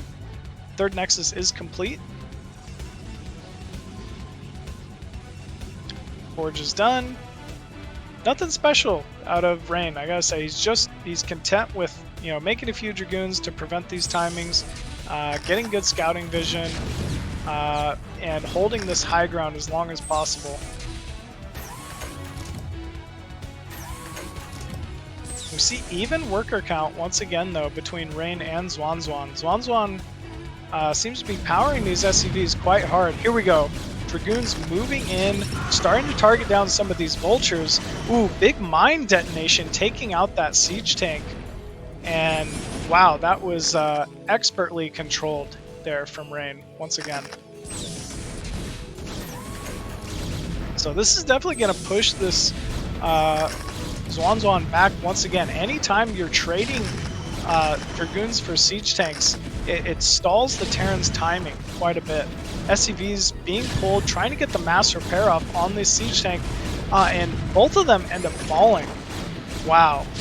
Very well done here from Rain. I mean, he's making it look easy at this point. He is within range to be able to pick off the final siege tank as well. One more rallying out of the factory here, but things are starting to get hectic. I didn't even expect... I was not expecting Rain to do this much damage, but man, he is just really patient about this. Very nice. Suicidal Goon gets on top of that Vulture line. Final tank falls yet again, but he is trading a lot of Dragoons for this, remember. But still, we're losing mining time as Terran. Yeah, I don't know. I feel like the trade is still going quite well for Rain. He's got a lot of probes so far. I think he's made the same mistake Fengzi made, though. He's only got 2 on gas in the main, so mining is not quite optimized, unfortunately. But he is taking a double gas base, so that'll change here quite soon. Shuttle Goon play moving in here, and there's no turret to really be able to defend this at this point. A couple turrets being thrown down in the main for XuanXuan. Vulture counter trying to find some damage, but there's just not an opening.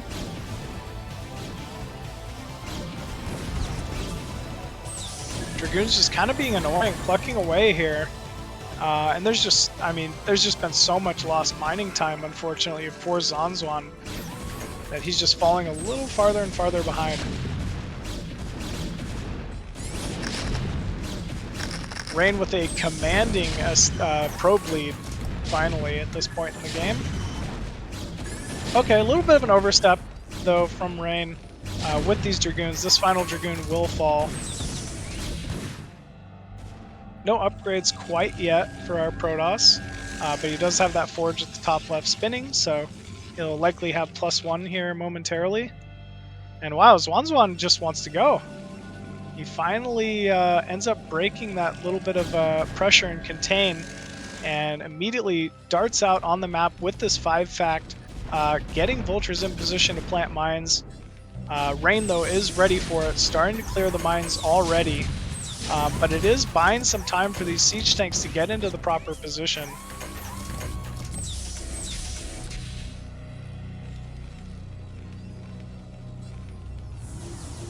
I like this. I like this turret placement here from XuanXuan. It's going to make even, you know, the shuttle obs kind of neutralized a little bit. You know, it'll have to be a big committal from Rain should he choose to drop on top of this. Siege tanks are clearly rallied here. We will not be seeing a third command center. XuanXuan smells blood, and he's just going for it. In fact, 6 factory even in production. Vulture's in a good spot to lay some mines here, but here we go. Rain with the surround, trying to get on top of these siege tanks.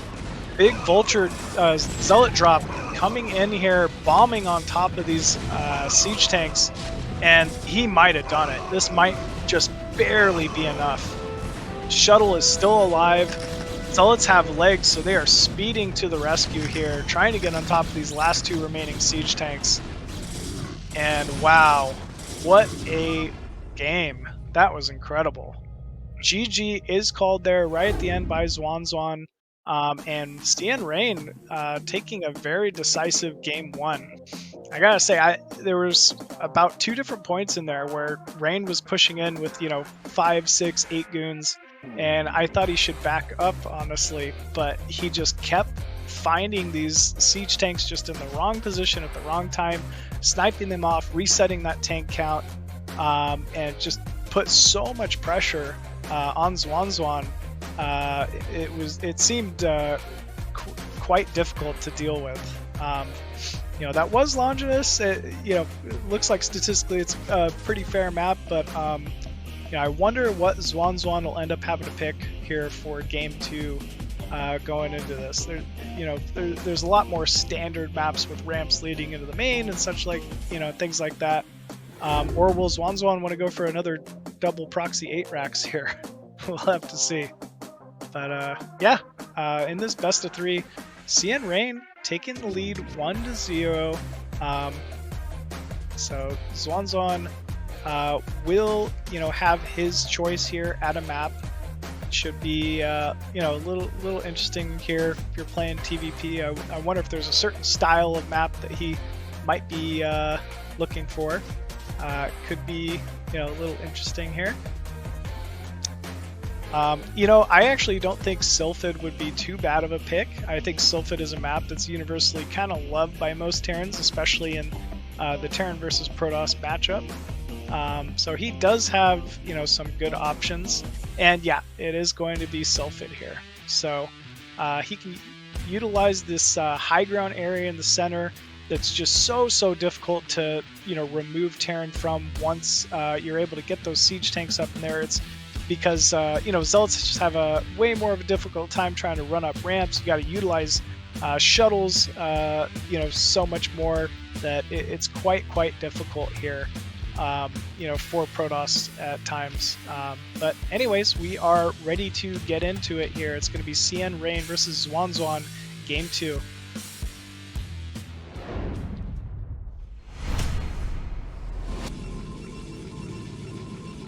And spawning at the 12 o'clock position on Neo Sylphid as that blue Protoss. He's currently up 1-0. It is cnRain. Spawning at the bottom left as the red Terran looking to make his comeback. It is XuanXuan. This is, you know, the one thing I'll say is this is another map where there's no ramp leading from the, you know, low ground natural to a high ground main. It's just a flat, you know, even map. So a little interested to see how this one's going to go. And yes, we see a proxy pylon in the center of the map. This is a gut call from Rain. You know, even though there's no ramp, it is very simple for Terran to wall off the main on this map, which makes this quite risky. You know, you would be forced to put your barracks at your entrance, which is not standard.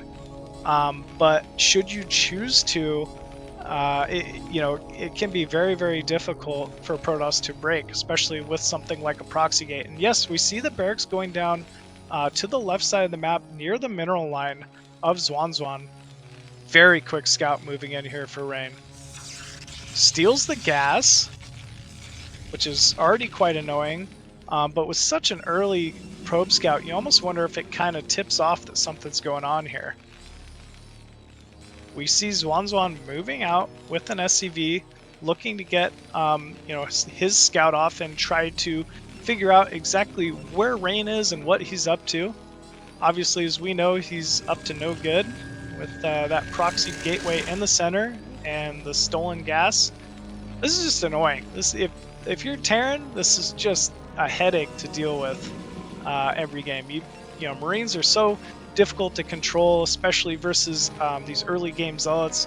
If you don't have a wall off or a bunker or something like that, it's very easy for Marines to just get 3-shotted by these Zealots when they're walking in.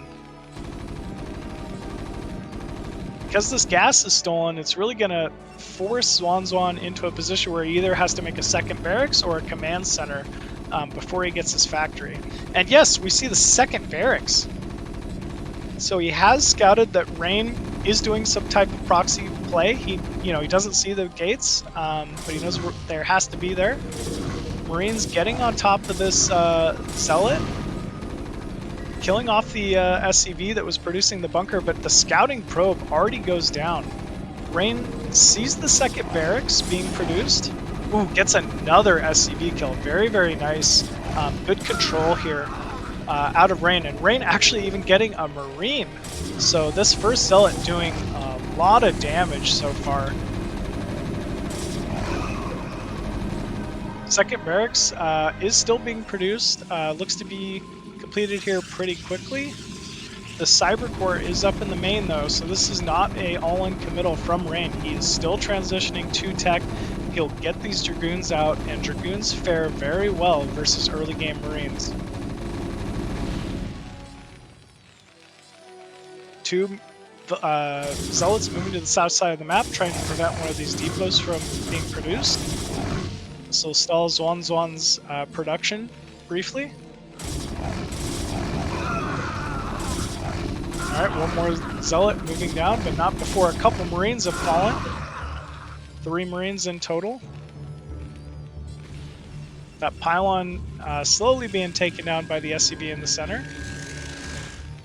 SCV's being pulled now. I think he's just going straight for Protos's main. Yeah, he's going to use his bunker just to keep his main alive, and looks to be actually just trying to go for a kill here. I think this is the only gateway that's up so far for Rain, but there's likely a second gateway being built in the main. But I don't know if that's going to be enough. Oh, it's already complete. He's got a Dragoon out. All right. Range is on the way. Oh man, he's targeting down the pylon in the center with a couple Marines. Uh-oh, Dragoon getting caught off guard here. Might get surrounded even. And yes, it falls, but the cat's out of the bag. Rain knows exactly what XuanXuan is up to here. And bunker is going down in the main. Probes being pulled. Getting on top of that SCV, building the bunker, delaying it slightly. But this is a lot of Marines. Marines starting to get inside of this bunker. More probes are falling. And wow, XuanXuan. What an incredible play here. Using this 2 racks just to bulldoze the Protoss. Gets a bunker down behind the mineral line as well. And I think this one's just about over. I don't know how you break this. Bunkers are so strong. He's got plenty of SCVs that he can use to repair them as well. One Marine does go down, but he's got these Marines in the back just preventing any and all mining. Dragoon's starting to pluck away at that bunker. But I mean, remember, he's still got SCVs behind this. He's still mining. He's still got a bunker in the main with 2 barracks, so he, there's plenty for him to do. Rain actually with just barely enough minerals though to place down a Nexus. I wonder if that could be an option here. And yeah, with the 3 Dragoons and range, the bunker might not be able to defend this. I have no idea how this one's gonna go, actually. Dragoons moving across the map here, trying to get inside the main of XuanXuan. Ooh, very nicely done there. Rain actually taking the natural of XuanXuan. That's interesting.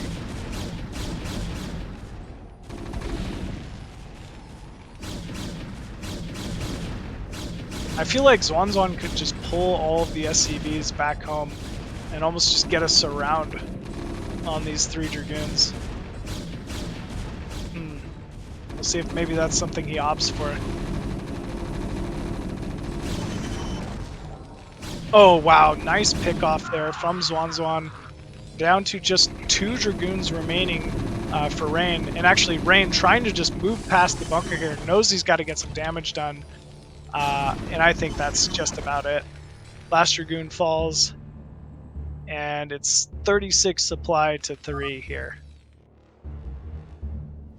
And GG is called. Very well done there from XuanXuan. What a reaction, It's not like he was even really going for that bunker rush. It was something that was kind of forced upon him. But he had the wherewithal to, get that SCV scout in there, see exactly what's going on, make that SCV pull along with the 2 barracks, and it just ended up being so much pressure for cnRain to deal with. So that actually will tie up the series so far 1-1. You know, cnRain with a pretty dominant performance game 1.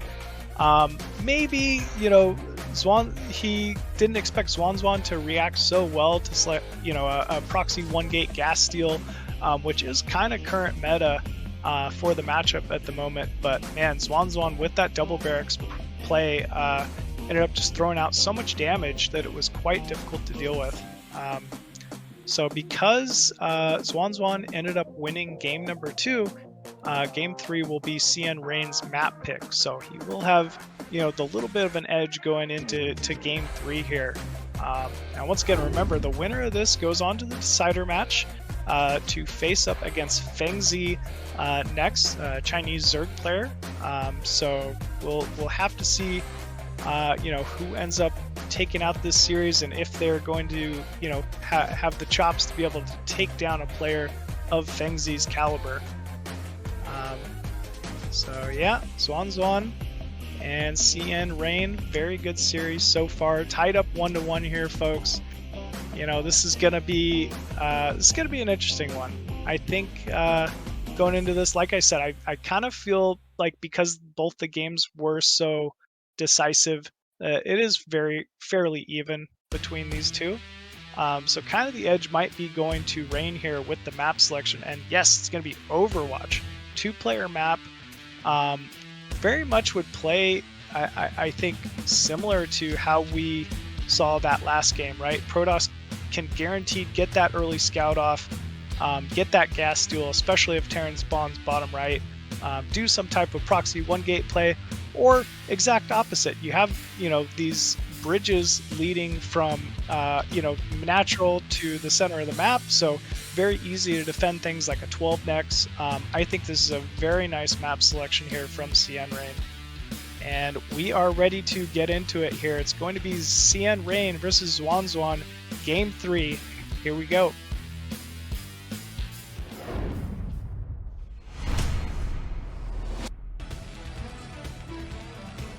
And spawning at the top left as that red Terran, once again, match 3, it is XuanXuan. And spawning bottom right as the blue Protoss, we have cnRain. Ooh, where's this probe going? That seems like a pretty quick probe. I think this is, man, I think this is going to be pretty similar to the last game. You know, I think he recognized he maybe made a slight error with that Dragoon rallying into XuanXuan's base, and you know, if that played out a little differently, I think he holds. But we are still going to be seeing some type of a gas steal play here, which is kind of nice given that we saw the last game. Yeah, pylon down in the main, so this is not going to be a proxy gate. He's really just doing this in order to kind of get that mental edge, I feel like. A lot of Terrans really like the comfort of just being able to, you know, go that 1 barracks factory play. It kind of just simplifies things and makes them easy. But Rain opting to just go ahead, take that early Vespian Geyser away, and force XuanXuan to play in kind of an uncomfortable position here. So you see it, XuanXuan scouting around his main 4 proxy gates. You know, he's terrified at the moment of what this could be. But as we know, it's just a gas steal. Not that that's any better, but it's it can be very annoying for Terran to try to deal with. Barracks halfway complete inside the main. He'll need to start producing Marines as soon as possible to start tearing down that Vespian Geyser. No gas in the main for Rain, which maybe indicates, I don't know, this, you know, this could possibly be some type of early Nexus scenario. XuanXuan going to scout across the map with this SCV though, and see exactly what's going on. That might even force a reaction for an eBay to be put down at the natural of Rain in order to prevent that Nexus from going down early enough. Cute little probe harass going on still inside the main of XuanXuan. Zealot being rallied out. Likely going to use this Zealot in a probe to secure his own natural. Nope, we're not seeing the probe go out. We're also not seeing the Marine attack the Vespian Geyser, unfortunately. I think he's just terrified of Zealots running inside his main at the moment. Nexus gets to go down for free. No eBay block. And finally, those Marines starting to work away at that Vespian Geyser. Still no gas inside the main for Protoss, but that is quite the quick Nexus.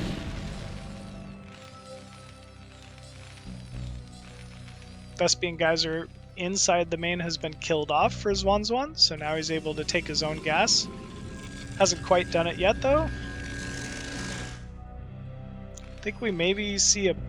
Is that a barracks in the main? To the right? Oh, it is. It's the same thing as last game. What is... Oh, this is crazy. I mean, Rain's gonna need to scout this out or get some type of an idea of what's going on here. And yes, he does send the Zealots into the main, but actually finds a SCV pull. I think he has to realize something's up here. There's no reason to pull all these SCVs unless you're really trying to prevent, you know, something from being scouted. So he knows exactly what's going on here. This is going to be a giant rally of Marine SCV once again to try to prevent this natural. Zealot moving in, trying to get on top of a Marine here. Good pulling though from XuanXuan. Just incredible bio control here, which is not easy to do. Oh man, we almost needed a forge here from Rain. This is gonna be a tough hold for sure. He's gonna have impeccable probe control. Probably look to utilize this ramp as much as he can to help defend. But it's just so many Marines and SCVs. I don't know. I'm not sure what you do. He's XuanXuan even with the supply lead, even after not mining. Idle Marine at the natural though for XuanXuan. Here we go. SCV's doing a great job just shielding for these Marines. Bunker going down. First Zealot dies. Second Zealot going to die here in a second.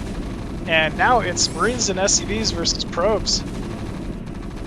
One Dragoon coming to the rescue here, but it's just not enough.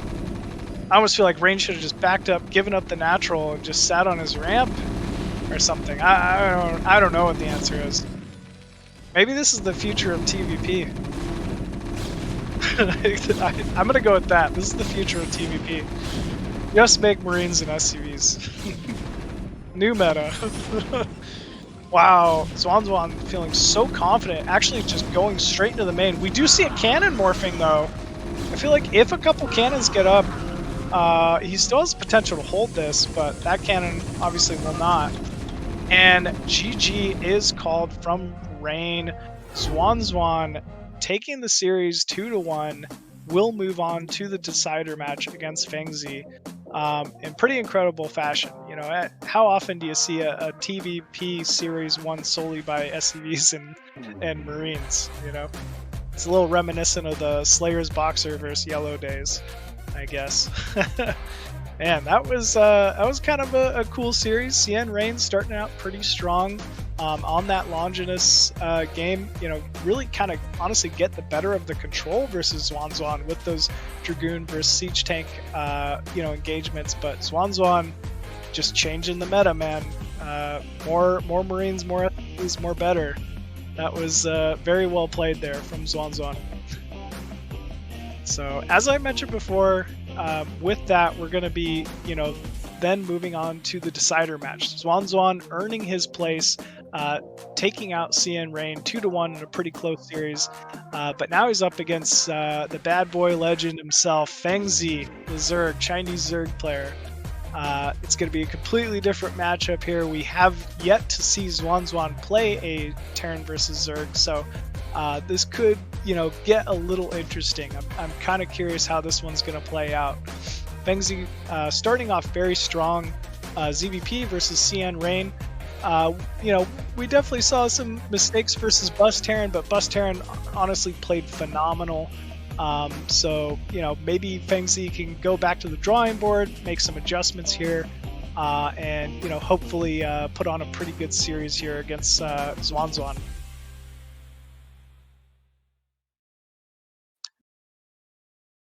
All right. Well, guys, before we go into the last match, we're actually just going to take a few minute break here. So stay tuned. Keep in those seats. Go get some coffee, and we'll see you guys in a minute.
lost.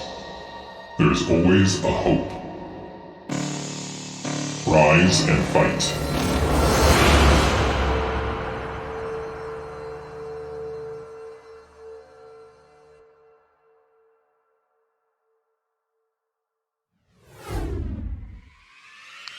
Hello and welcome back everyone to BSL Season 15 Asia Championships Group C. We've had some pretty incredible games today with BusTerran moving out of the group immediately versus Fengzi in the winners match finals.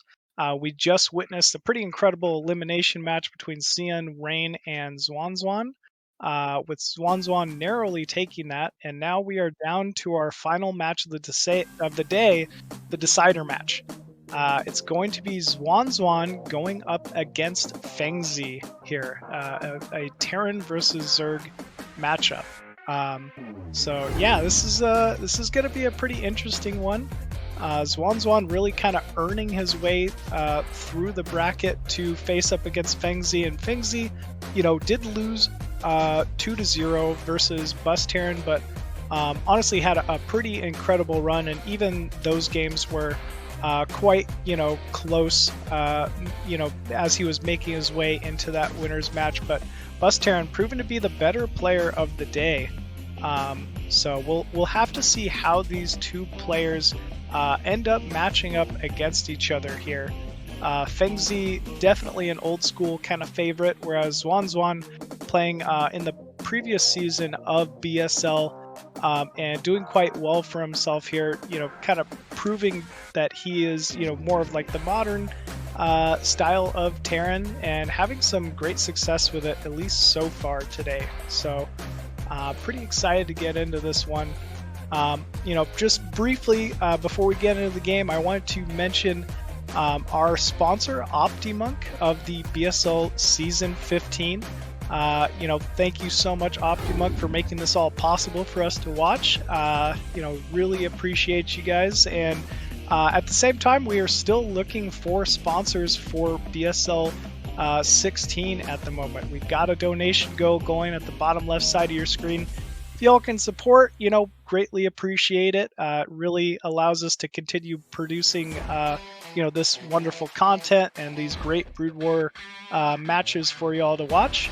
So consider donating if you guys can. Really looking forward to this next season of BSL as well. But yeah, thanks again to OptiMonk as well for sponsoring BSL Season 15 and making this all happen for us here. So yeah, we like I said, we're going to be moving on to our final match of the day. This is once again going to be another best of 3. And it looks like map 1 is going to be Gladiator, kind of an old school favorite. I've harped on it a few times here, but maybe my favorite map, that's been produced in quite some time. So for Terran versus Zerg, this is going to get a little interesting with the low ground main, high ground naturals. But still, there's plenty of bases to secure, and I'm really looking forward to seeing how this one plays out. So yeah, we are ready with game 1 here of Fengzi versus XuanXuan. Let's get into it.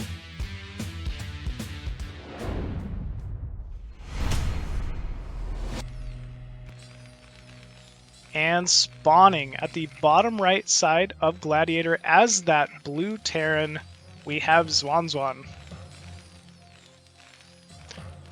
Spawning at the top right as the red Zerg, we have Fengzi.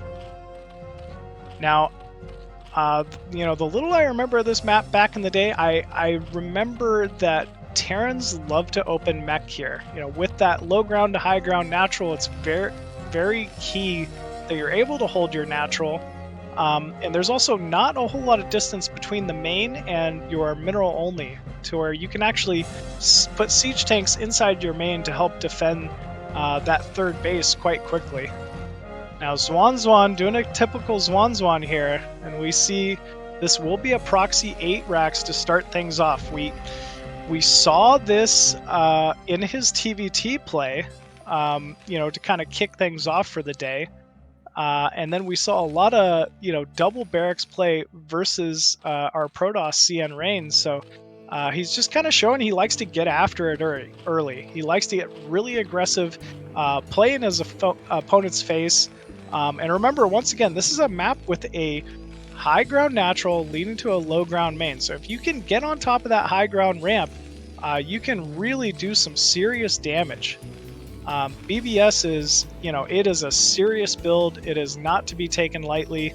And we're seeing a very standard 12 hatchery opener at the natural here for Fengzi. So, not that this is greedy, this is very standard, and you very much can hold BBS. But, if it was something like an 11 pool or a 9 pool, I think Fengzi would be quite favored given them the build order openers. Here, it's a little questionable. You can very much lose your natural to a BBS quite quickly as a Zerg player. XuanXuan scouting out with another SCV. Drone will end up getting the first scout off in XuanXuan's main. Let's see.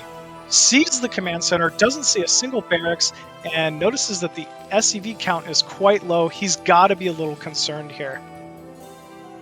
Overlord moving over the natural here, sees the SCV moving in. Marines rallying as well from XuanXuan. Bunker about to be set up, and we're going to need some drones to defend this one. Oh, he's just going to put a creep down colony down in the main. He's actually just going to give up the natural. I guess he's realized no gas. This has to be BBS. This is kind of an interesting play here from Fengzi. Scouts the 2 barracks in the center. Has that drone out on the map as well.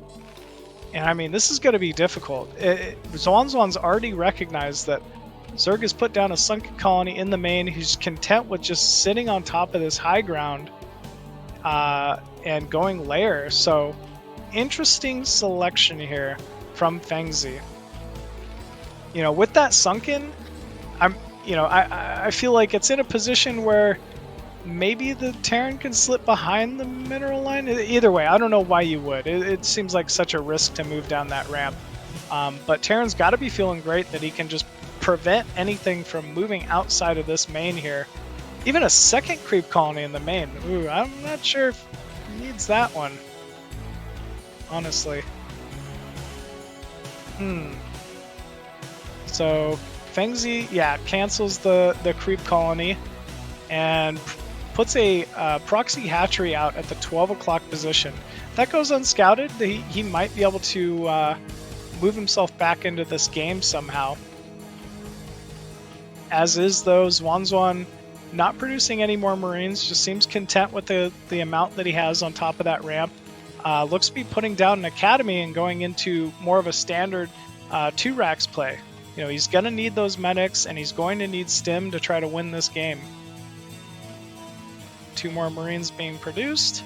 Spire is down in the main for Fengzi, so this is going to be almost like a 1.5 hatch muta. Ooh, SCV does get to slip through the main though. Scouts the Spire, so he knows exactly what he's up against here. SCV will fall. Still, that's 10 Marines and now 2 medics on top of the ramp.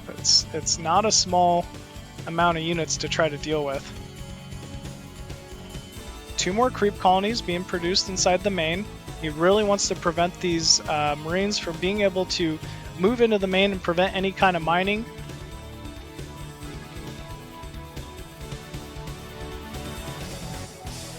Wow. Scouts the Firebat moving across the map as well with the 2 Lings. Beautiful control. Only losing a single Zergling.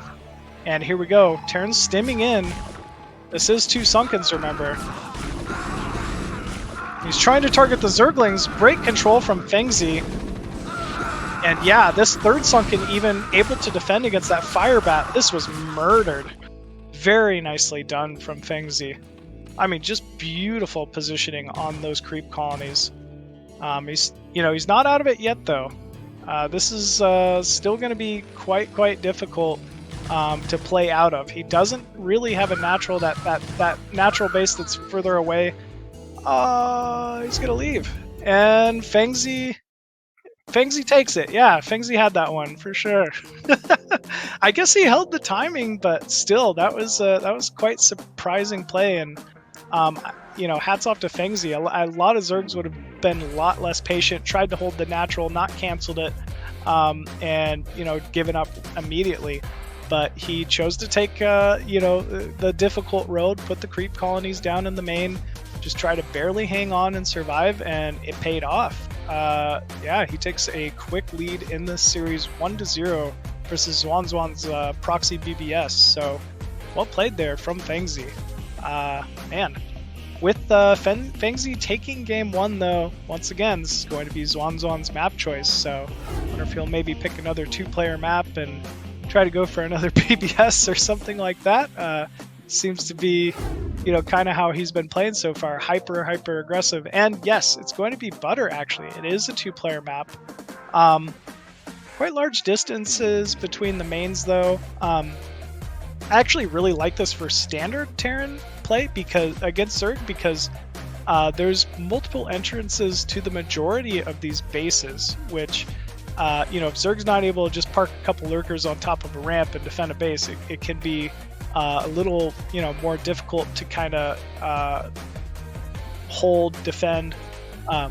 So, you know, I think this is actually a good map choice for XuanXuan. I also think that given game 1, Fengzi's going to need to respect the BBS or some type of proxy 8 racks play, so he's kind of in his head there as well. But we are ready to get going here into game 2 of our deciders match, XuanXuan versus Fengzi, and let's get to it.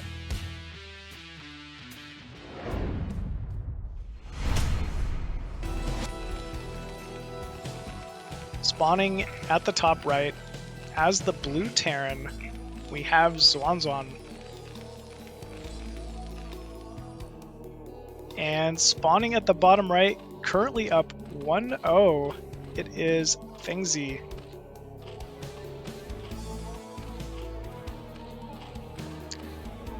So Fengzi here, really with a pretty incredible game 1. I truly thought that Terran, you know, had a very dominant position, but was able to hold very well, and came out with quite an incredible win here.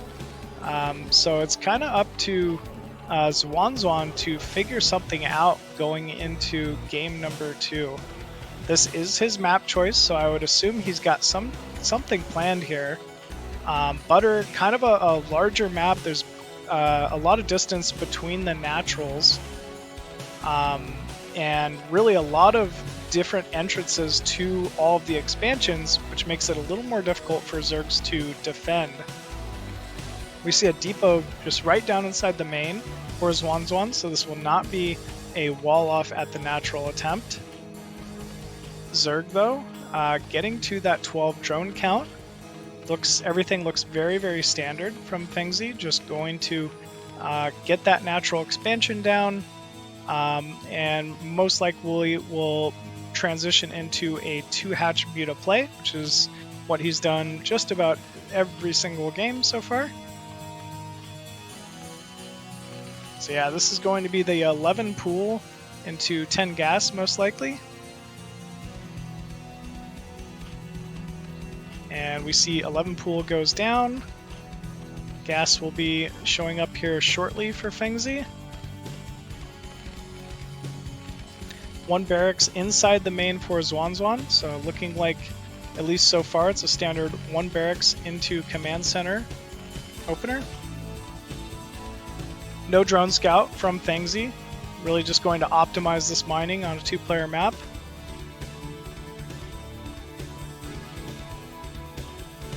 He also sent his overlord straight across to the natural. I'm curious if it might end up getting caught here, but no. There's no Marines anywhere, so it is completely fine. You know, it's tough to make a call like that, especially given your opponent just opened double BBS. If they get an overlord pickoff early game, I mean, it can spell disaster for early game Zergs. So lair has started here for Fengzi. Drone count continuing to rise. He has scouted that command center at the natural here for XuanXuan. and seems to be in a fine position so far. 2 Lings finally being produced to push around and bully that SCV scouting inside the main. Second barracks down inside the main as well for XuanXuan, so this is going to be standard meta Terran versus Zerg. So this is going to be a fun one to watch, honestly. SCV transfer going to the natural. Vespian Geyser being taken inside the main as well. SCV still just kind of scouting around, getting free reign. You know, he's trying to see if there's potentially some type of a Hydra Den that went down a little earlier, or if there's maybe Mass Ling behind this, but as we know, it is not. It's just a couple Zerglings and a lot of drones so far. Third hatchery in the main. We actually saw this in the previous series versus BusTerran, so Fengzi must really like this 2.5 hatch style play. It's very good against early academy play, so I actually don't think this is too bad of a call here. Zergling running inside the main, trying to scout this SCV or the Marine count and see the academy timing, does not get a chance to do so, but also doesn't see any medics.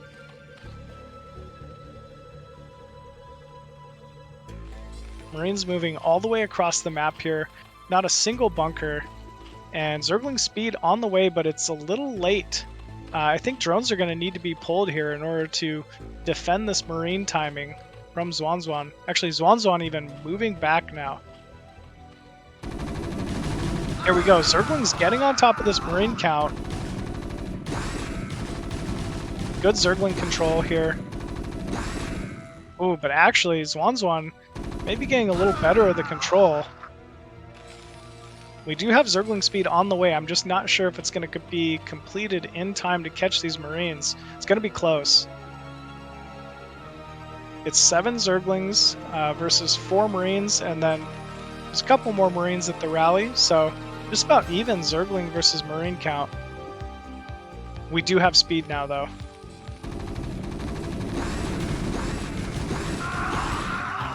Great control from both players. Marine count has been reduced, and we will get a Zergling inside the main to scout. Sees that the medics are completed. Mutalisk production underway. You know, drone count not exactly the highest because of all the Zerglings that were forced to be produced, but still, those Zerglings got decent enough trades. Yeah, only 5 drones at the mineral line at the natural here for Fengzi. XuanXuan almost on a double worker count advantage, which is fairly significant, but he doesn't have a lot of muta like Xuan does, or like Fengzi does, rather. Ooh, nice pickoff on these scouting fire bats. Going to prevent you know, any harassment from being done at that natural. I really like that play. And Fengzi going to move in here with his 8 Mutalisks. Ooh, nice pickup. Doesn't look like we have Marine range yet, so these Muta will have a little bit of a window here to get some damage done. Wow. Big pickups here for Fengzi. And suddenly that SCV count advantage means almost nothing. And GG is called. Wow. Very quick game 3 there. Fengzi with that 2.5 hatch play, really just getting across the map with those Mutalisks quickly and getting after it. Man, that was, you know, a little unfortunate. I think, unfortunately, Fengzi went to the one place where turrets weren't quite completed yet for XuanXuan, and so, you know, he just kind of smelled that weakness, sensed it out, and jumped all over it. And man, Fengzi will be moving on from the decider match to take 2nd place in this group with that 2-0 victory versus XuanXuan. XuanXuan having some pretty incredible games. You know, didn't quite go his way there at the end, but still had some big wins against some incredible players here. So XuanXuan will end up taking 3rd into the group and still moving on. But still, that was BSL Asia Championships Group C for the day. You know, the results, once again, BusTerran making it out of that group in that big old 1st place with a 2-0 victory over Fengzi. Definitely, you know, one of the highlights of today's matches.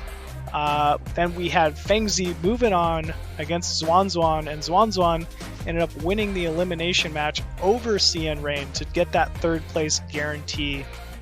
So yeah, very, very strong group. I gotta say the games were very back and forth, but I'm excited to see what some of these guys are going to be able to put up in the future matches, honestly.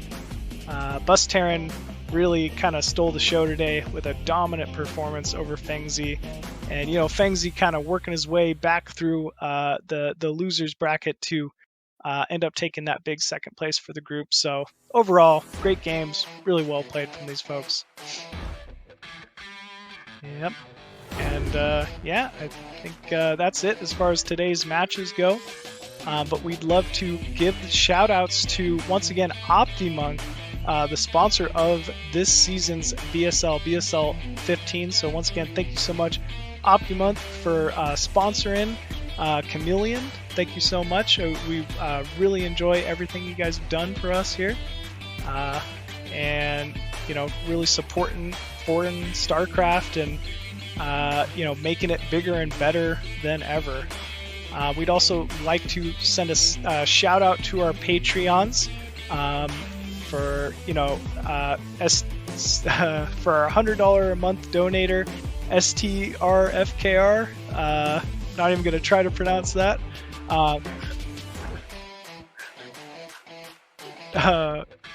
Star Lover, that's what we're calling. Okay, thank you so much, Star Lover, for the $100 donation. That's a little easier to pronounce. Thank you to our Bombastic Kernel level donators at $50 a month. We have Anthony Chen, Martin Harzmar, Striker, and Zero Sum.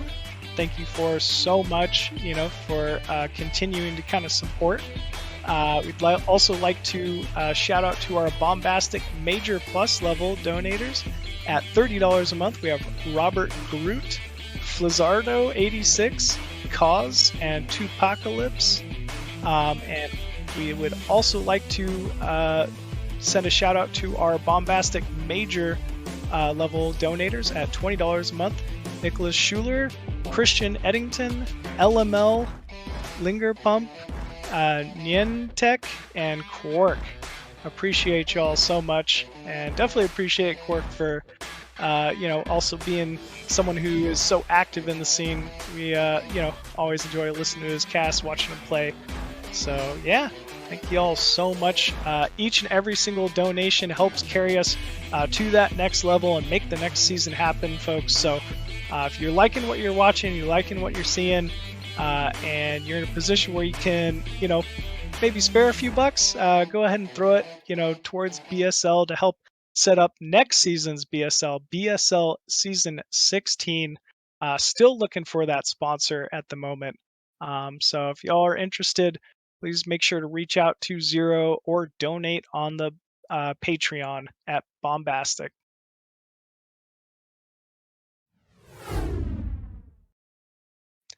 All right, folks, I guess that's it for today. BSL Group C for Asia Championships is complete.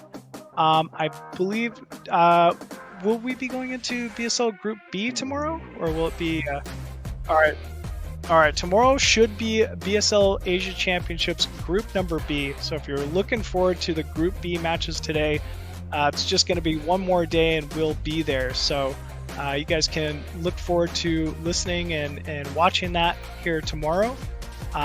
You know, once again, I'm Machine. Thank you all for tuning in and listening to us cast, and you know, thanks for honestly just everything. I hope to see you guys later this week, tomorrow, and yeah, look forward to more BSL and more great StarCraft.